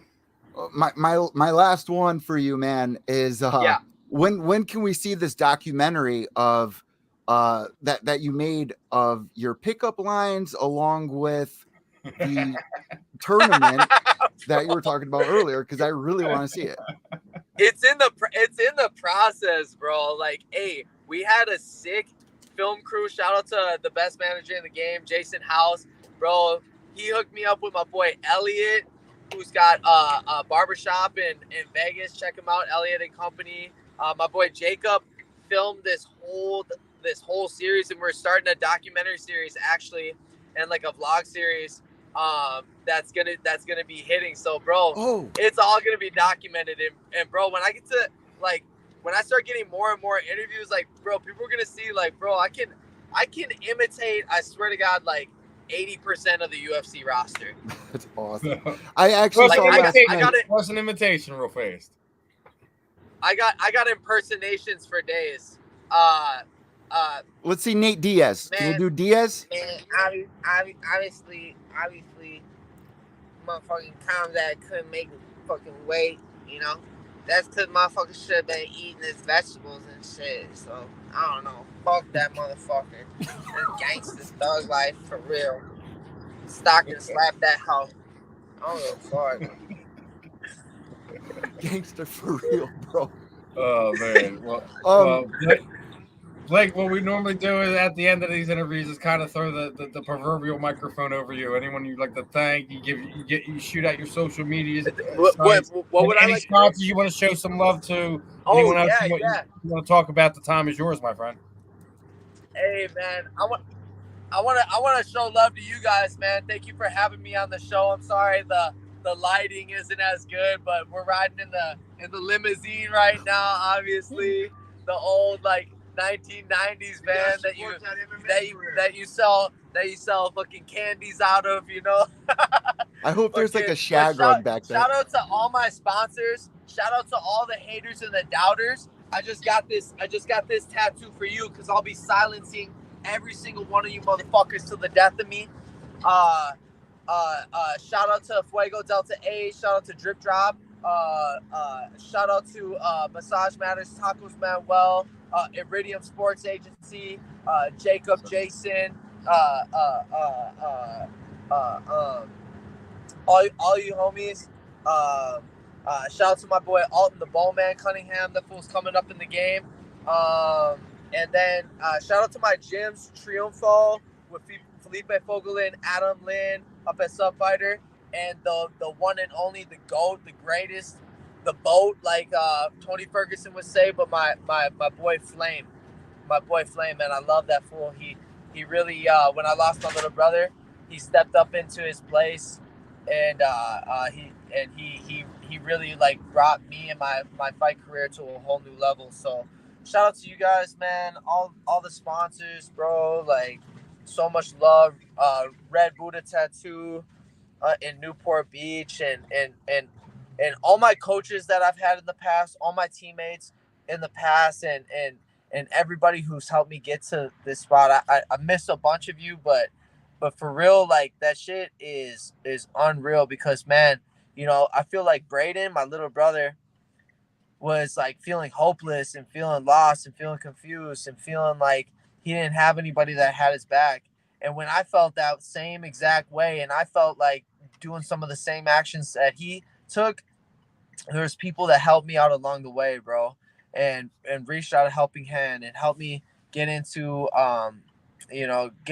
like a good group of people that can help me sober up, a good group of people that could fucking get my mind right. And, you know, shout out to my guy Tom right here, man. This guy fucking believed in me when no one believed in me, man. Nobody fucking believed in me. And when I said that I wanted to come to California, he said, go, get out of here. You know, and this guy is like a father to me, you know, like a mentor, you know, it's like family to me. So, you know, just, I don't know, man. It's just so crazy. I want to thank God, thank my mom, thank my grandma, and just, you know, it's like I said in CFFC, man, like we have so much time, we have so many beautiful moments during the day, and we have all this time that we waste on fucking social media and all this time that we waste distracting ourselves, you know. So it's like, my message is always like, man, like if you have time right now to reach out to somebody that you love, like fucking do that shit right now, bro. Like reach out to your mom. You know, I bought my grandma flowers yesterday and wrote her a little poem and a card, and like that's like the big things that matter to me nowadays, you know. Hell So yeah. that's Little what's things, it's important, not even bro. the material things, it's the little things that make everything go around, man. It's crazy. Yeah, bro. But Dude, you just got my heart Blake, racing. really appreciate the time. Really looking forward to the next matchup, and hopefully we can get you back on here and talk some more fight game, talk some more life, everything in between. Let's get it, bro. I'm gonna hit them with that Mexican judo. You don't know if I'm gonna stand it up. You don't know if I'm gonna take you down. You don't know if I got a knife. I don't got a knife, but you don't know. You don't know. You know what I'm saying? You don't know. Yes, sir. So I'm here for all the smoke. Todos lo quieres el humo. They don't want the fucking smoke, bro. I'm telling you. So I'm coming for all that. Blake, thank you so much. We'll talk to you soon, and we wish you nothing but the best moving forward. Have a great night, and thank you for joining us. Absolutely, man. God bless both of you, man. Stay hard. Later. All right, we got our next guest joining us. That was another fun one. And without any further ado, absolutely whatsoever, we are being joined. The Spartan, Miss Pig Tyson, Miss Koirouni. How you doing this afternoon? You got it to work, right? Yes, I'm okay. Just a little tired, Yesterday was difficult because we tried to catch the weight for the girl, but everything good. It's okay. I have a different role as a coach now. That was feeling, what the fuck. So what? It's more stressful trying to help Britain get down the weight than it is for you to cut your own? But the morning when she texts, was the more amazing way to cut it. Everything you tell, okay, you feel good after. That's awesome. So you excited for her fight tomorrow night? Obviously Yes, the inaugural belt. I love generally the fights. I love that I do, and especially when I can give a little help to someone make his dream true, because she has a dream to do a belt, a title, and I will be there to share that moment, and it's good feeling. Yeah, obviously, outside of making the weight, crazy 48 hours for Britain as well. Change of opponent. Yes, for that reason, her it was opponent many can't get the things visa, going so on. yeah. But hopefully, because I am in her shoes, I knew better than anyone exactly what I must tell, what I must do. It's important to have like someone in your corner too, like you that's gone through things like that. So like even if she's a little anxious on edge about this, that, or the third, she always has that common voice. And she's obviously Britain also has her other half, and and he knows a little bit about that too. Yes, exactly. I got to ask you something? Your hair is absolutely gorgeous. Only my hair. What I am ugly with gorgeous hair. That you want to tell me? No. I'm not saying that. I'm not saying that at all. I got a little sister who, all of her friends, they do this with her hair when they were growing up, and I know how hard it is to keep. Yes, do you know? Sometimes I admire some jobs like that you mentioned.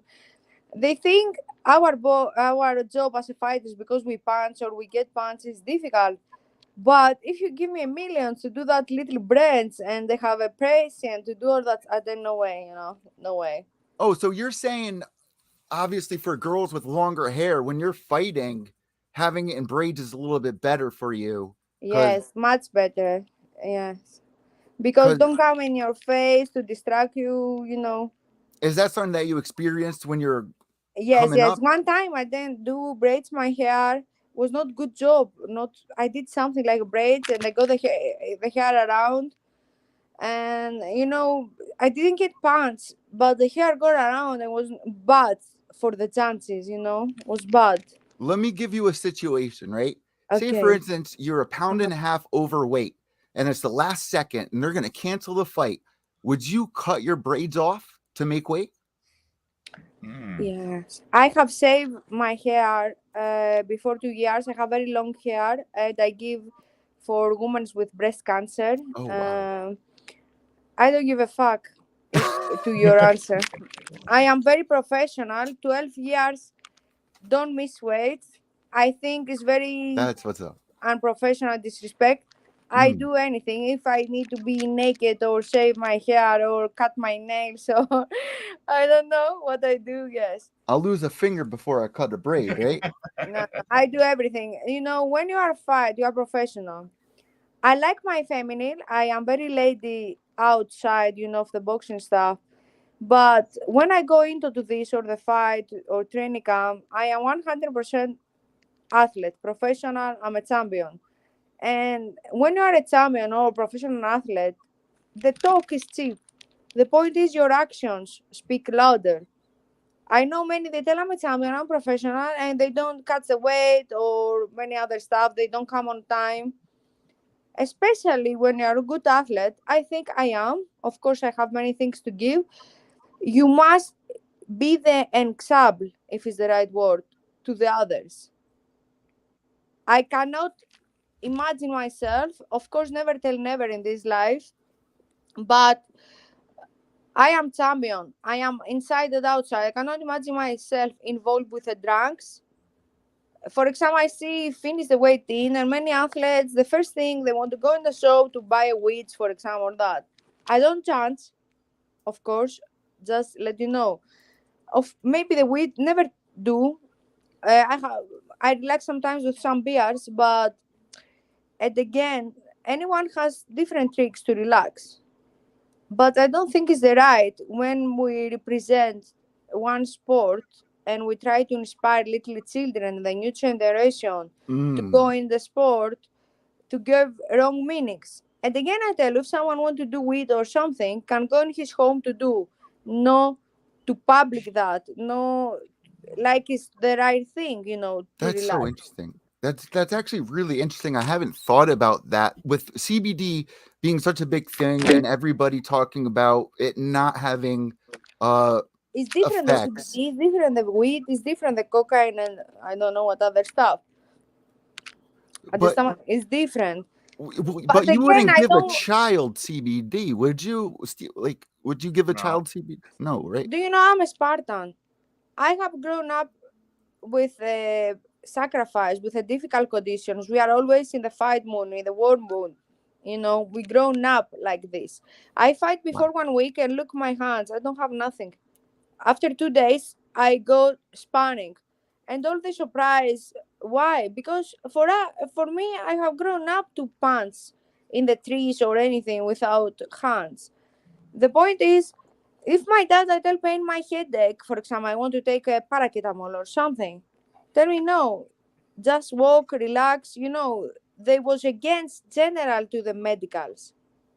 Of course, if it's something very important, understand, it's okay. But not just a pain, take a pill. I'm a fighter. Is in a part of this job or that thing to pain. So let me ask you another question here. If a fighter showed up, and maybe you've experienced this before in the past, I'm sure you have. If a fighter showed up overweight, say for instance 4.5 pounds overweight, 3.5 pounds overweight, would you take the fight or would you deny them access to fighting you? Me 100%. But I tell you something. Grown up your name and your achievements, your accomplishments, grown up and your request, if it's the right word, you be a little more picky. What I mean, I give an example before to Joy Beltran O'Brien. When I was younger and I go, where you stay here, 1 room, 2 beds with a coach, for example. You don't have breakfast, okay, understand what I mean. Everything okay because I want to fight. Now, because I'm not just a kid for Greece, Sparta, Kallia. Now I'm Pink Tyson, for example. I have made my brand on. If someone tell you, I tell to promoter, no way, I want this, I want that, I want that. You want? Okay, you don't want it. Demand different, but you have proof and you can demand. I know many people, they demand things without have proof how good they are. And also, for me, never be my priority the money. Believe me or not, I have fight many times for free in the past. But I knew, I tell one day I take a lot of money. One day that I tell it's okay because I have in my head winnings, records will bring that. If you go first think, how much I know fighters, for example, in Greece, for that reason we don't have in my level someone because I have a fight in Germany, for example. How much money, Me, my first KSS, with who? What kilos, what date? But you don't take a money, I don't care. Or you take 300, I don't care. I knew, maybe they use me like underdog, but I knew when I win him, they open eyes, and that's happened. From Germany, I go England. From England, I go Las Vegas. From Las Vegas, I go Miami. And still now, after 12 years, I give you my word, because I'm not blah blah fighter. Never first my question is the money. I don't care. Not because I'm rich. I'm the same girl from Sparta with a so family, was not rich, no poor, normal. But I have very rich warrior soul. I want that. I love that. It's not about money numbers, for me. No. A And big of course, I thing, take the fight. a big thing about you, I noticed on your Twitter page. I see right here. You had an argument, maybe not an argument, but you had a statement for Eddie Hearn saying, "I respect more myself. I respect all the women to try hard to achieve their dreams, but more I respect boxing. I don't care for money. I cared for my tears, my sweat." Yes, they destroy the sport. I tell you what I mean. Many girls, because they're hungry money, or you name people, they don't have that spirit as I want to be the best. I want to do that. You know what I mean? Yeah. They take a last notice fight 1 week when they don't have training camp, or they train it of the weight cut, and after tell, she died one girl or one boy. But how you tell the boxing protect us as an athletes or the promoters? Of course, he's very good promoter, Eddie Hearn, but at the same time, build the women boxing, the same time, destroy the women boxing. When give me to me, for example, 50,000 with last week notice. And you know me, always I'm in the ring, always I do training, always I'm fit. Always. But I don't respect myself. I'm a champion. I'm not a junior woman. It's disrespect for me. It's not like I tell you, sorry for that example, but you understand. You are a man. You have a girlfriend, you tell love, you want to do love. If she tell you, I'm tired, so, for example, or the job, you respect her request. You tell, no, I want to fuck now. You know what I mean? But when you go, I don't know how we tell in America, in that little homes, you pay for a prostitute to do, you know what I mean? Yeah. You pay the prostitute anytime is available to fuck her. Yeah. Me, I'm not a prostitute to Eddie Hearn or any promoter. Anytime because they show me their nice dollars, I must go to fight and put my head. You know what I mean? I know but exactly. Many girls, not because they are prostitutes, but because they need the money, because maybe they have a babies, maybe this, maybe that. Yes, always we need the money. Always we need, and you and me, and always, if you have the money, you want more and more. It's normal. But I don't sell my morals or you're my not desperate. Yes, for any money. Understand? I think it's disrespect, and especially if you tell you have a champion, one name. I don't want to go there. You must fight the best, not some people last notice. How you have a champion when you don't give him in the deep waters to test himself with a real champion to have 2-3 months training camp? For that reason, boxing, I love that I do. I'm romantic with what I do, but boxing is very dirty sport. It's about fucking business and money. You have money. I know super talents in the gyms because they don't have the right managers, to pay or sponsors. Just play sparring, and I know guys, they have punched them bad in the sparrings, and you see they are world champions because they buy vacant belt. Who buy that ranking? Anything they want, they do. I mean, that's one of the things I've been wanting to ask you, because last time me and you talked, you were very adamant about continuing your boxing career. Obviously, you've gone from Vegas to within the last year or so. You made your BYB, your bare knuckle debut a few weeks ago. Got your main event, you got your win there. Are you trying to build something with bare knuckle, or are you going to be going back and forth? Yes, good question. I was world champion in kickboxing. 2012, I take the world championship in Orlando. I come in America, a small kid for Greece. After I turn boxing, I do IBA stuff, but my country with economic crisis 2013 cannot support me or all the athletes. We can go Olympics. And the point is, in boxing is my biggest love. But as an original Spartana, I'm a fighter, I'm a warrior. I don't care what combat sport is, but I want to do right. If you tell me to do karate, I tell you no way. I need to train. I don't know nothing. You know what I mean? Not because a combat sport I go. The barker knuckle was just boxing without gloves. For me, because I'm a very pressure fighter, also the trigon was wow. Because usually I'm not the more clever boxer, intelligent if it's the right word, because when I happen the ring bell blow up, forget the techniques, forget the game plans. You just want to brawl. Yes, exactly. I want to smash someone. But that style was better for me because without gloves I don't have the referee stop this that it's a little in street, also a little brawling, and was not different for me. But now next I go for the title. I take the winner. They fight the girls, the champion, October, and I take straight away the champion. I want to be world champion, but I be world champion for sure. And also I do in my MMA debut this year. I want to be world champion there. Ooh. I want to be elite athlete, but there I want to write history, if it's the right word, is the boxing. So you look at somebody like Zarina Bars, right, in Muay Thai, and she was an amazing champion. Yeah. She's an amazing She's person. MMA now, if I am wrong, right? In Bellator, right? She was doing kickboxing for Bellator.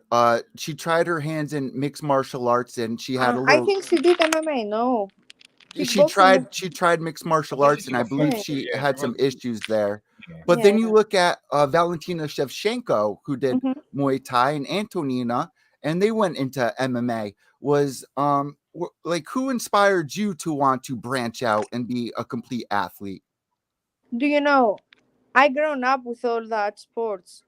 In us, we did the school in the Sparta, and after we have 3 hours training. I am already champion in grappling. I take European championship. I'm silver medal in Brazilian Jiu-Jitsu. Because that I don't promote, and I promote more myself as a boxer, I have a huge background. Just, I'm not a person, I like to call myself good fighter or do this. I like people talk about me. I don't like how good I am, what I did. Just anything come from forward, like the bark knuckle. With my winning, I prove. And yes, that girl now you tell me she's okay, but I'm a different animal. I mean, that girl. It's not about inspire me. I want to how to tell you inspire me. Says okay, it's a good fighter, but I want to win. I want to smash her if I have the fight. I cannot tell you inspire me. That inspire me. They inspire me. The mothers, for example, when the same time work and they have a babies. I'm not a mother, but I think it's a very difficult job. Can you imagine to be a mother and you work or you do trainings? I mean, to feel inspiration for someone she must have something very inspirational. To just be a good fighter, we are many good fighters. Why to inspire someone is good? Okay, I'm a good fighter. The point is, okay, Valentina is good, but I want to fight. If I think someone is better than me, I'm in a wrong sport. I'm not a cocky. I'm not disrespect. I'm very humble, but at the same time, I'm very confident. there's something about you. I've done interviews. Like before Bertrand tell me what's wrong with you. He told me I have everything wrong.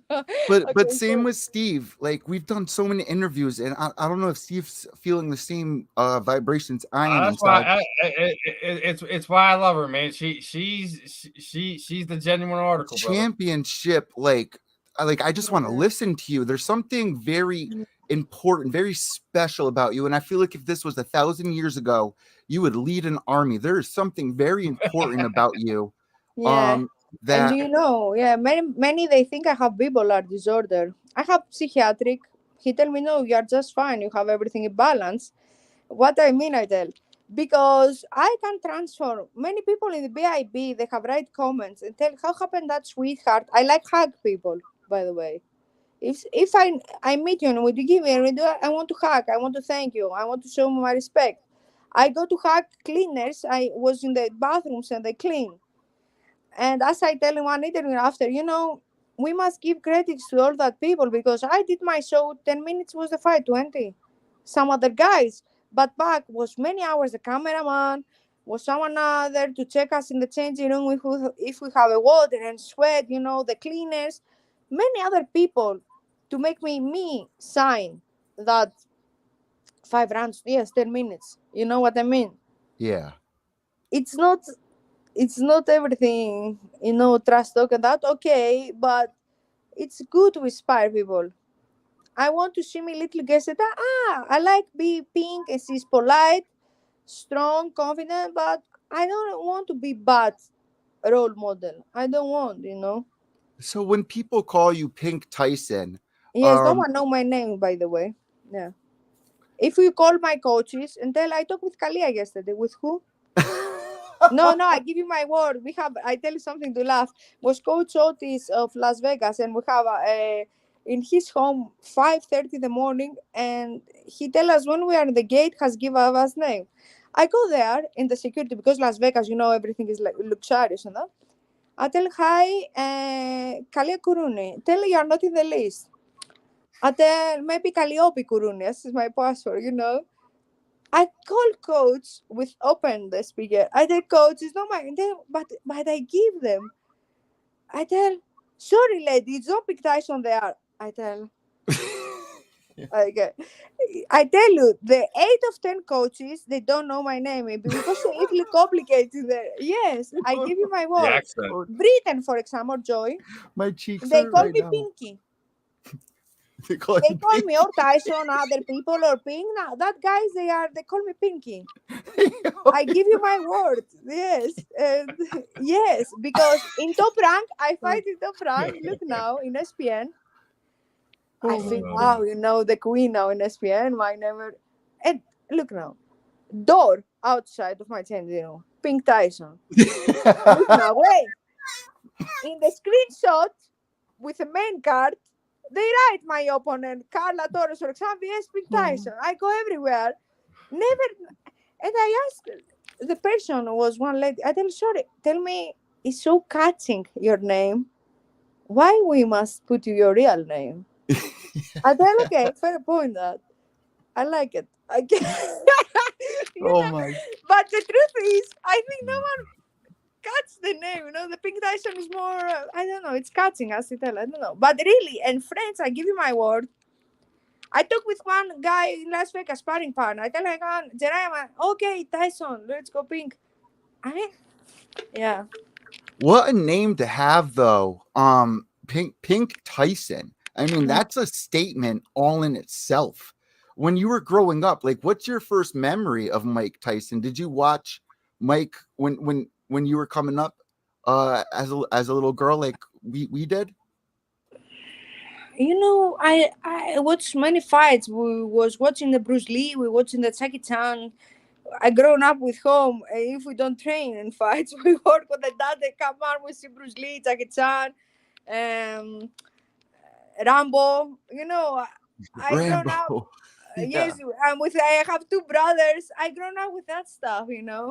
Oh wow. Jean-Claude Van Damme. I grown up with that stuff. Wow. And yes, after when I started boxing, kickboxing, I started a little bit watch.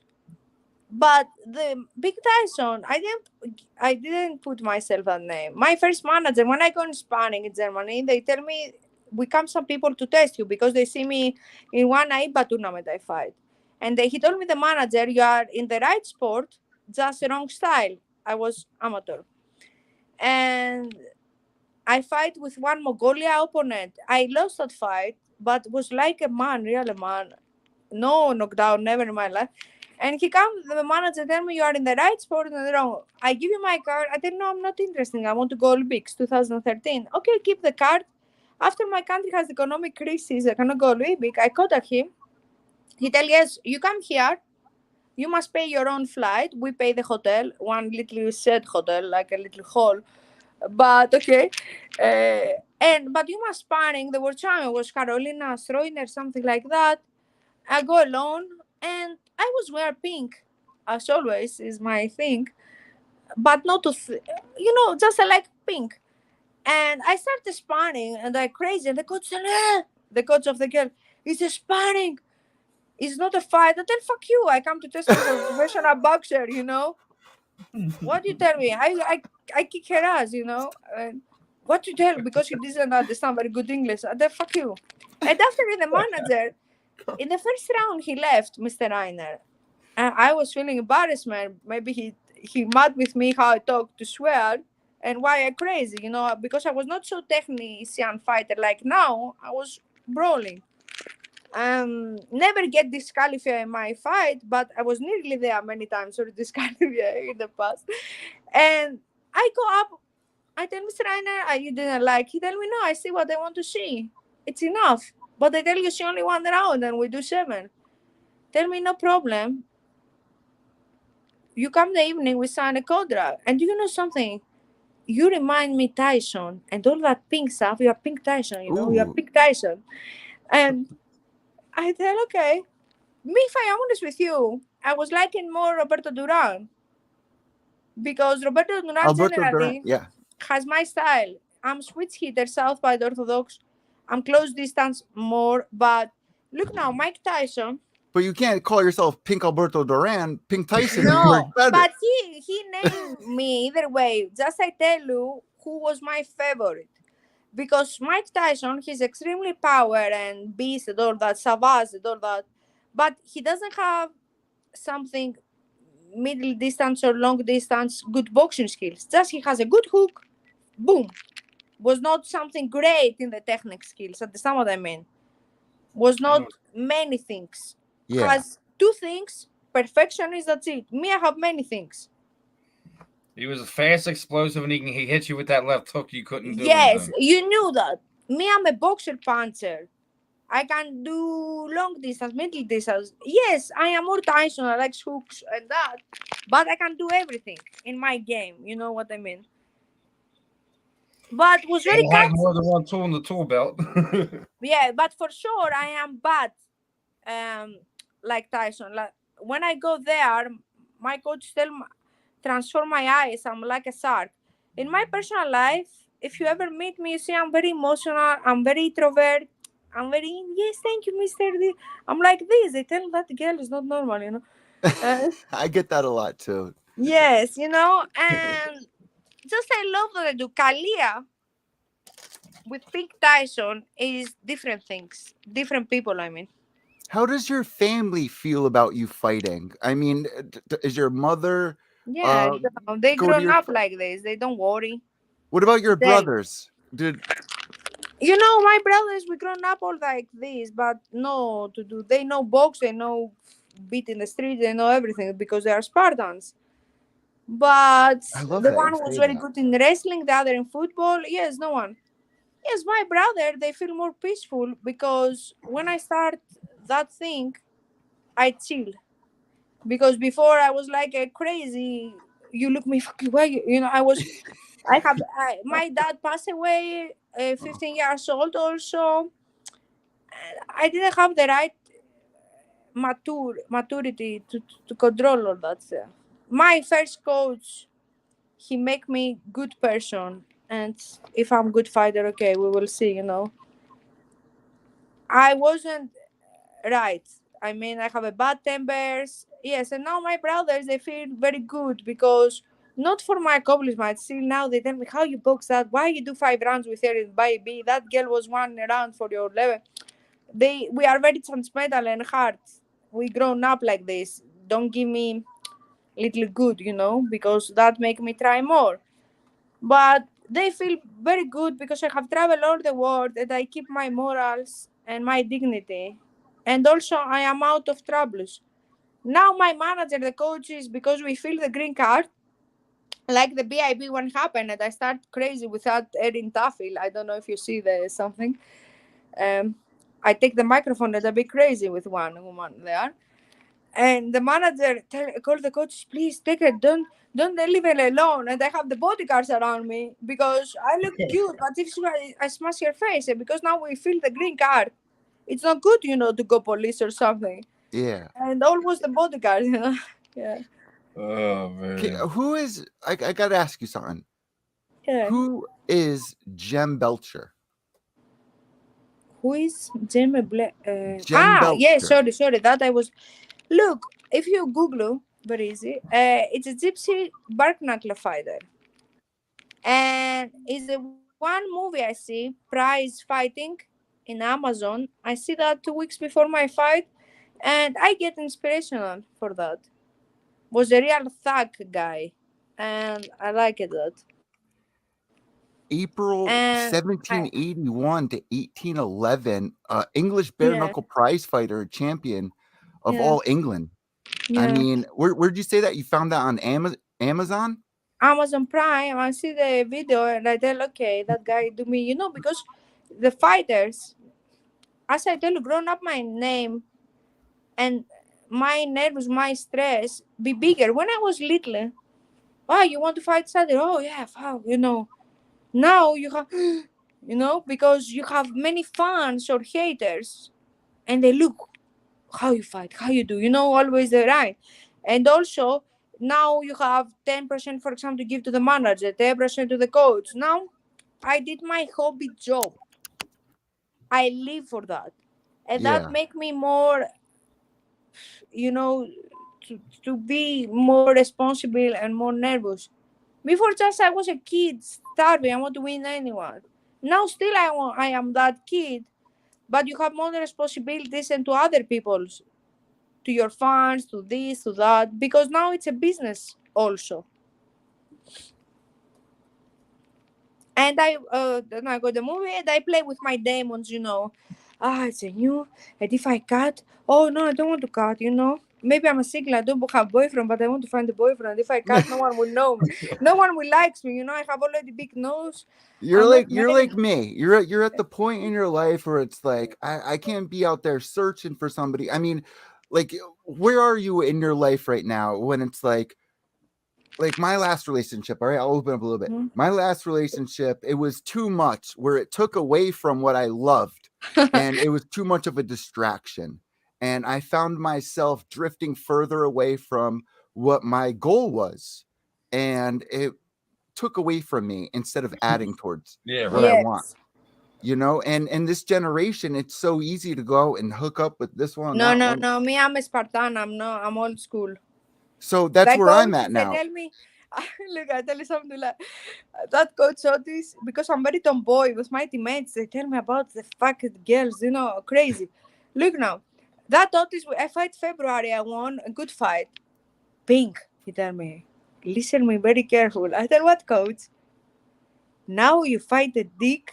Pop. Look now. Look now. I tell what? Pop. Look now. You do sex. No merit. Fuck them all. You have a big career. I tell coach, me, I'm not. Look now, because all my teammates, coach, they think I'm a waiter or maybe secret lesbian. By the way, I'm 100% straight. But because never to see me, like you tell, to hook up or hang out, I'm very old school and morals. He tell me all this, but he told me, no, don't be stupid. Just to relax your body after the fight. After fuck him, we don't want to marry him. I tell because by the way, it's a little as I call him a little puncher.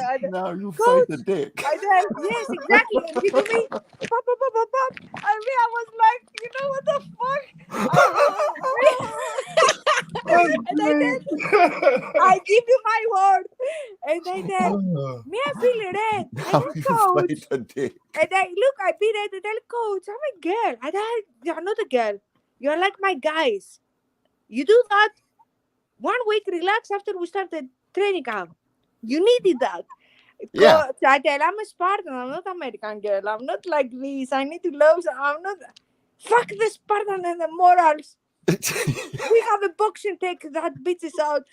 And I was, you overthinking, he told me. You overthinking. And this is bad, he told me. You're By the way, honest.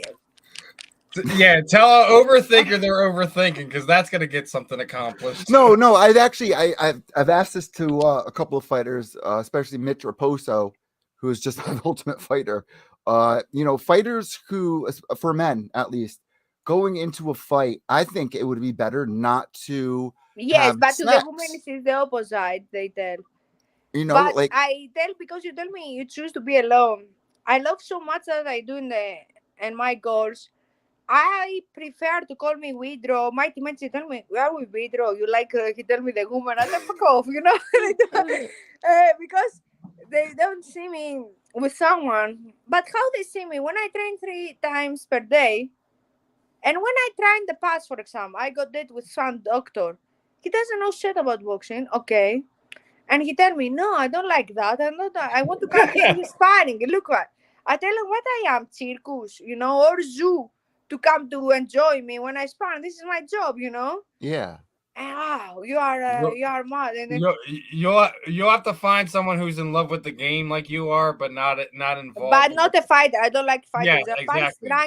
band strunks. They are broken. Either way, cheap please with a man. No, thanks.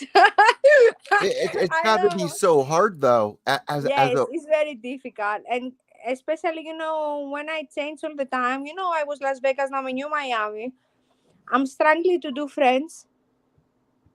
For example, I don't go at all in the boyfriends. The friends, because when I cannot eat, I cannot club this or that. Many times I cancel last minute because I do sparring. And for example, I have date with you, okay, as friends. And I come home and I think, what the fuck, by my body. And I cancel. You cancel 1 time, last minute, okay.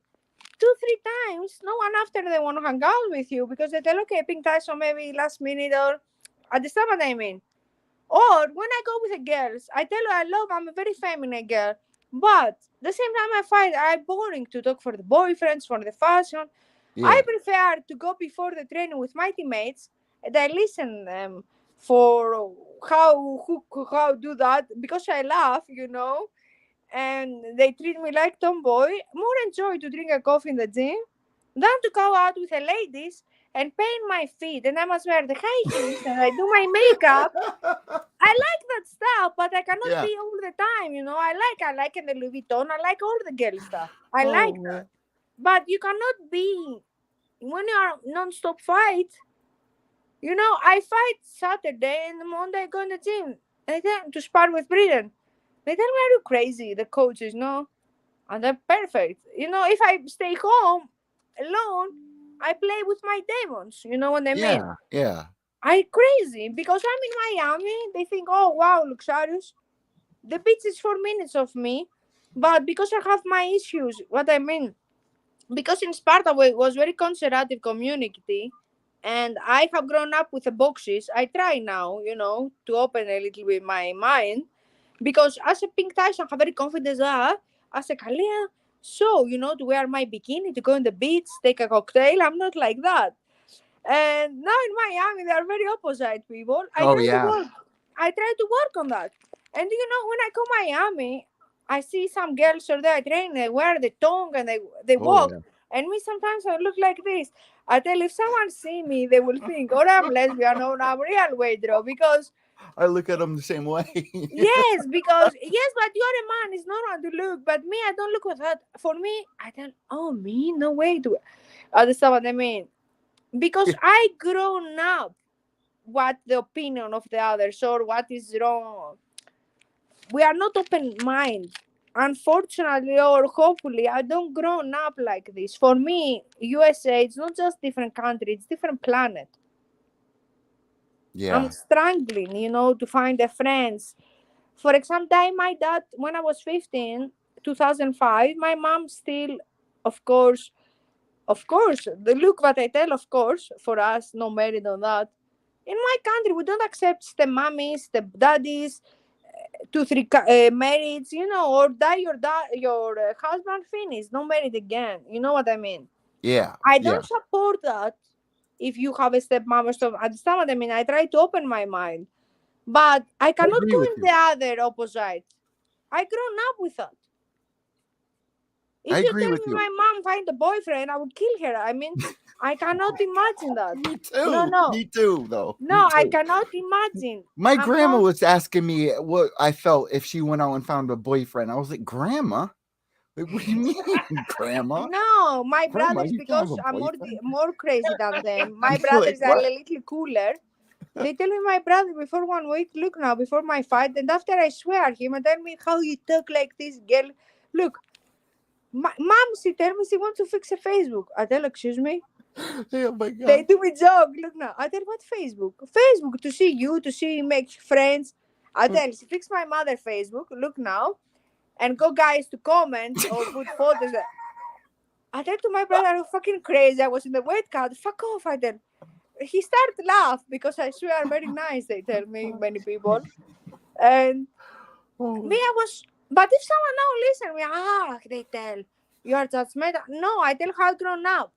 Anyone can do anything wants in his bed, in his life. But how I grown up, how they tough me, I cannot change because suddenly I go USA. Understand what I mean? No. Oh, yeah, I cannot 100% change. I try to work things in my head. But I believe the same concept. I believe that if I say, for instance, I'm 33. If I find someone, you better be ride or die to the end. You better not break my heart. Half foot in, half foot out. You're either all in or you're all out. And especially when you are kids, this is my biggest fear. I don't have kids, never a husband or engagement. I scared to do kids. I have seen so bad divorces, so petty people, so that, and I scared to don't do babies, and I have to challenge that stuff, with the one man. You must be 1000%. Yeah. But many people just they do babies, especially in America. In Greece, we don't have that. In Greece, we look our education. We have a good job. After maybe 30s, the woman, the men more. Here they do babies. All my teammates, younger than me, they have babies. I don't know how you fucking fit that most. Some people they don't have nothing, I don't have babies. I don't have any kids. I mean, how I bring babies when we are travel now and this? No, cannot happen. Oh yeah. I can barely afford my pets. It's rough for me. I'm like a single dad with 2 different kids from 2 different people. Like, it's rough no matter what you do. Like it's very difficult. Too hard this way, and then this one gets upset or whatever. Like it's trouble navigating thing. It's like why you like. I get why someone would want to be more cautious about it, because it's rough bringing the kids up in that world where that is you don't have that stable home situation. Yes. Yeah. It's for me. It's a very big subject. We need 3 interviews about the kids. For me, I think the more important is to become parent someone, no matter what you have done in your life, because you have a reason to that small eyes what you do, Yeah. Because you can affect his personality or everything. Who tell that, Pink Tyson? What the fuck? Why you know me? He was saying, like, I guess talking about like how hard it is dating and things of that nature. He was saying you're 100% right about it. Yeah, no, I did joke because you don't know me. You do me good questions. I didn't know. No. It's rough. So yes, and they especially in our sports, they fuck each other that. No, I don't like that. Do you know if you go around, they tell us he's crazy. I tell to many guys, I tell okay, better crazy than slut. I am okay with that. Thank you. Thank you. I can take it. I take it. Thank you. One last thing I really want to ask you. I got one more question. I really got to ask you. Are you into this whole Jake Paul Anderson Silva thing, or are you not about any of that? Do you not think that's I don't know what is that at all. Okay, so you're really focused on your career. You don't really watch many other fights outside of your own, or do you watch like UFC and other Yes, events? but I didn't. I thought Jake Paul would tell me. Yeah, he was just generalizing, I think. Yeah. Okay. Do you watch like other events like Bellator or Glory? Like, Yes, of course, yes. But generally, I prefer to watch a good movie or go in theater because I have finished drama school and dancing. I don't like, really? all my life be around the boxing fights. Oh wow. I feel nervous when I feel. So I don't enjoy to watch boxing. Just I like to box. I don't like to watch. You do dancing, you said? Yes. How I long? have finished college drama school and dancing. Wow. I dance Latin, Argentinico tango. Yes, I know. You For were that reason, I tell you many they think I have bipolar, but no, just I'm the perfect unique girl. I tell you are very little for me. when I have a daughter, you Yeah, are okay. the type of woman that I would a very sophisticated Yes, all woman they that I tell me would the want my same. daughter to look up to. Yes, all the dads they Seriously. tell me the same, and I feel so proud because if I do a daughter, I want to be exactly like me. Just Yeah. only one thing, because my niece, for example, my brother is 5 years old, is exactly like me, and I see the only bad I have, and I don't want to have. I'm very emotional, and with the men stuff or that, I am not so confident because I'm inexperienced. What I mean, so focused in the boxing, I was not live my life like a normal girl. Understand what I mean? To hang out with the girls, to go to the parties, was very that boxing that I'm inexperienced with a life, with Very the men, with the strict. friends. Understand what I mean? And if someone come clever to do the fairy tale, like a little fish, of course I'm strong. You know what I mean? Yeah. But very easy hurt my feelings, people, friendships. I'm very Everyone. like my mom's tell me, you go 30 years old. She do like that. Look, what I tell you are too generous. You are not you are Pink Tyson, little diva. You go hug anyone, you go kiss anyone, anything that you tell that you believe. Not because I'm a stupid, just I like the good side of the people. But that in 2022, it's a bad habit. Also, to be brutally honest, is a very bad habit, and especially in the boxing. I have lost many opportunities because I'm very strict. I'm not diplomatic or tactics. My mom, she tell me never I'm married, for example, because I'm not a woman. I'm like my dad. I tell Bam, the men, they want a little trickies, a little lies. What the fuck, For example, he call you not answer the phone. Leave him to worry about you. I tell Bam, look now, but I tell I can't answer. I miss him, for example. I want to talk. No, let him to worry, Man, I don't have that woman stuff. You have such a great personality. I like, oh man, I'm so proud of you, how far you have come. Your recent victory. Steve, do you have one last question for Pink Tyson over here?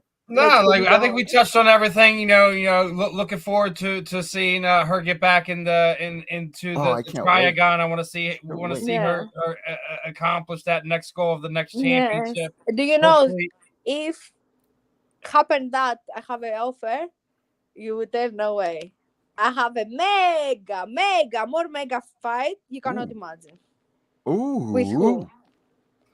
Who? I give you a little another boxer. Yes, who thinks is the best boxer? Is the god? Carissa? It's not Tough Hill, is it not? Oh my God! That's gonna be great. I have tell yes of my side.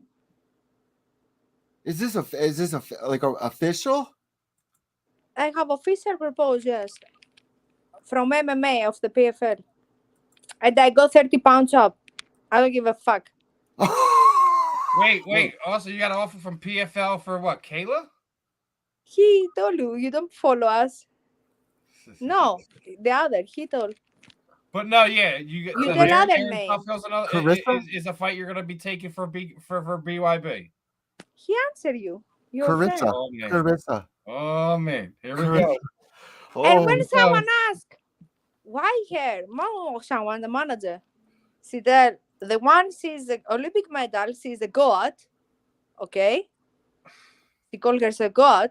The other is Mini, 130. The fight they told me 154, and you can understand in MMA can be 170. Look now, but she's Spartana. She's fucking crazy. She win kickboxing, boxing, BIB will be sold out. And I tell him, you think so? I tell to the guy, tell me yes. For that reason, I tell you, give me that money. Because of that money, we got that money. You Well, tell sold out. Pink I Tyson need and sold Aaron out. I need sold out my pants. Crazy fight. Yeah, we tell my okay, but because was supposed to fight tomorrow, but died Elizabeth, that queen of the England. She's in yes. England Oh now. yeah, Yes. no, yeah, Clarissa And Shields cancel the and Marshall event. fight was supposed to happen, and they And pushed we that was back all the way. I waiting think of my October. side, we have 10 It's not going to happen years. on October 15th now. Yeah, okay. I respect her, but no matter.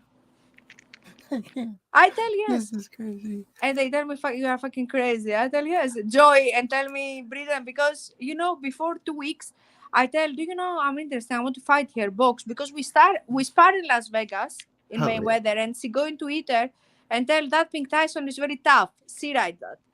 And I tell guys, I want to fight here box. I tell that before 2 weeks. I tell, okay, Taylor Serrano, I want to fight her, but more do me the trigger when someone tell I'm the God, I'm the God, I'm the God. I don't want to take away of her, Sarah got me this match or talk shit.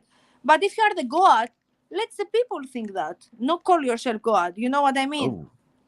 I know you're talking about how if I am beautiful, I cannot tell you, I'm a beautiful, I'm a this, I'm a that. Let the motherfuckers talk about you, how beautiful you are. Not talk about yourself, And if you want to be the best, you must win the best. Because look now, if I win, you can understand where I go, other level. But again, if I lose, and the haters, they give me credits to go up so many pounds, 30, to fight here in one style, never do my debut. My debut in how many divisions up now? No, I don't know. What is 130, 154 in MMA? I don't care.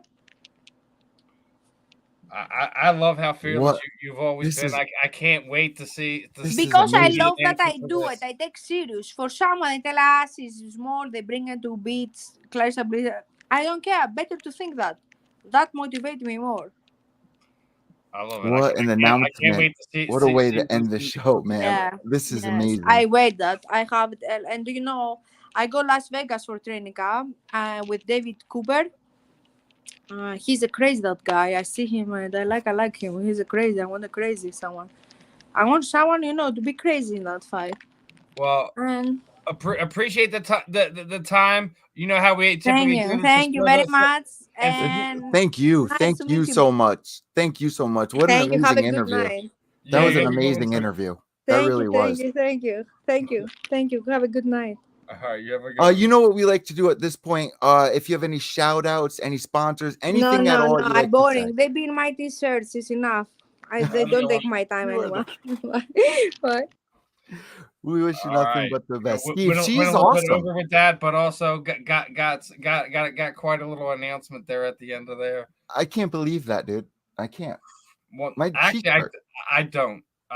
The only reason why I don't, it was easy for me is because Erin's on my Facebook, and I've seen she's been kind of poking a little fun at the Spartan, Miss Pink Tyson. She's been making fun of the nickname and everything like that. Oh, really? So when she said she had something lined up with someone who thinks that she's tough, and Erin Tuffield's been around the block and back again, man. One of the better decorated, boxers, over the last, 10, 15 years, has fought everywhere, has trained everywhere with everyone. You know so much about, dude, I wish I could go in your brain. You are topology inside your brain. Like Steve I forget more stuff than I remember sometimes, dude. But you are one of the smartest people I know. Like, you are a legit diehard when it comes down to it, and you deserve so much more respect than you get, man. You really do. Listen, I don't care about that stuff, man. This was an amazing episode. We had a great one, man. Blake Bilder was fucking amazing, man. Blake was insane. I got to do a lot of personal stuff. And Pepe Le Pew with tiramisu, bro.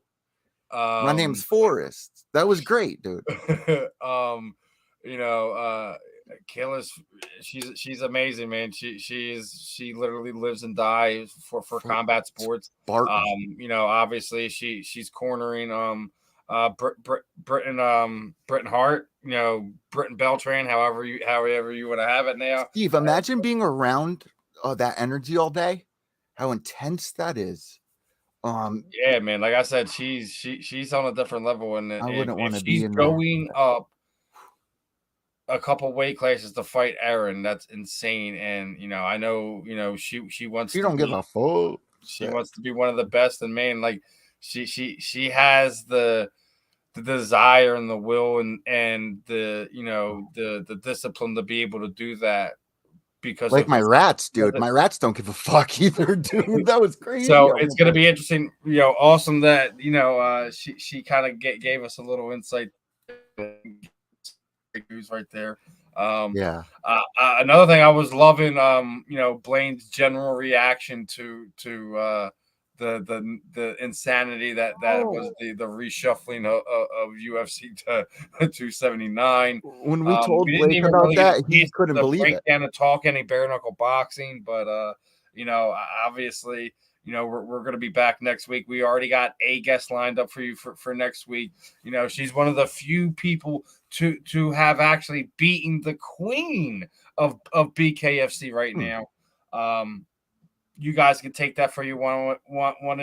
Guys, also remember, make sure you're checking us out on the social platforms, following us on Facebook. You know, or like us on Facebook, follow us on Twitter. We follow back. Subscribe to the YouTube channel. Make sure you guys are checking us out on all the platforms, showing Belly Up some love, giving them a like, subscribe, follow on the platforms. Shout out Justin Hawk as well for man, he was killing it in the chat tonight, man. Yeah, he was killing it in the chat. And guys, keep active in doing that. Like I said, I got me and Eddie got some awesome stuff they're gonna be doing, like doing some giveaways, you know, from now to the end of the year. I got some old school fight posters. You know, I might be gifting to some active listeners, followers, supporters. You know, as you know, our social grows, as our platform grows, etc. We're gonna be doing some more fun stuff. You know, jersey giveaways, card giveaways. You know, autograph this, autograph that. You know, look what I got here for our fans. I am willing to give away so they can see it, dude. Emmett Smith signed autograph, certified of authenticity. It is hereby that this card, which accompanies this document, has been personally autographed by Emmett Smith. The team was signed under supervision, the Scoreboard Inc. The autograph is unconditionally guaranteed as to its authenticity by Ken Golden, President, Chairman, and CEO of the Scoreboard Inc. So we got this to give away. If we reach how many followers on Twitter? 5,000. We already got 500 under the belt already. How many should we aim for by the end of the year on Twitter? If we can get to the next 1,000 followers with before the end of the month, maybe we'll do that. And I'll match Eddie. I got some UFC cards that that the Midwest break guys gave me some stuff to do some stuff. So I got some stuff with that. Also, if we can get the belly up, a lot of stuff to give away, actually, huh? Yeah, I got a bunch. I got some football stuff. I got a whole bunch of stuff. So again, guys, make sure you're subscribing to the platforms. Make sure you're showing love on social media. Me and Eddie, you know, we're gonna be keeping an eye on things and seeing who's gonna be active and things of that nature. Guys, please make sure you're supporting, like, subscribe, share the videos, be active on social media. It ain't gonna take much, man. You know, appreciate the love. You know, again, you know, everyone in the chat from Justin, and then we got you know, Unbreakable Sports Chicago Bears podcast. He's been hopping on for the end of the Kayla interview as well. Gonna have some more. We might have 2 guests again next week. Make sure you guys are tuned in, same time, same channel. Wrap this one up, my friend. What do you got? What else are you gonna show? Oh, dude, I got Troy Aikman rookie card, bro. You don't even know. Guys, make sure to follow because we got a lot of like I said, man. We're not just combat deviant stuff. Make sure you're showing the belly up. 500 subscribers, I'll do a giveaway as well. When our YouTube hits the first 100, we'll give away signed card, autographed 8x10 something. We'll start making some posts on social as we start getting closer. And we'll be live tweeting tomorrow night for UFC 279 as well. So, make sure you guys are going over Twitter. Make sure you're reaching out to Eddie. Hit that at X Evil Eddie X. There you go. Make sure you're showing him some love. We'll be back next week. Hopefully, we'll have both of the girls with us next week, and we can have some fun. And Dude, break I'm down, gonna be in break a down some more race. combat sports, break down some more MMA, break down some more boxing. And we'll know the results of the Nate Diaz Tony Ferguson, which is going to be insane. Well, so, guys, thank you so much. Not just the results, is what the fallout's going to be of walk, or is he going to do? Is he going to concentrate on the fight promotion? Is he going to go to another promotion? Who knows? Yeah, there is so much stuff wrapped around to UFC 279 right now. It's insanity. Yeah, it's Steve. Make sure you're locked in. Thank you, Steve. Thank you. For everything as well, for giving us this opportunity. Make sure to go to Belly Up Sports, guys. BellyUpSports.com. I'm going to be writing some articles for the UFC, Bellator, BKFC coming up. And I got Steve behind me, lighting the fire, like Jim Morrison behind me. So come on, baby. Let's go do this thing. That's the end of this show, guys. You know what we like to do? White knuckles to the end. Behave yourselves. All right, let's do this thing.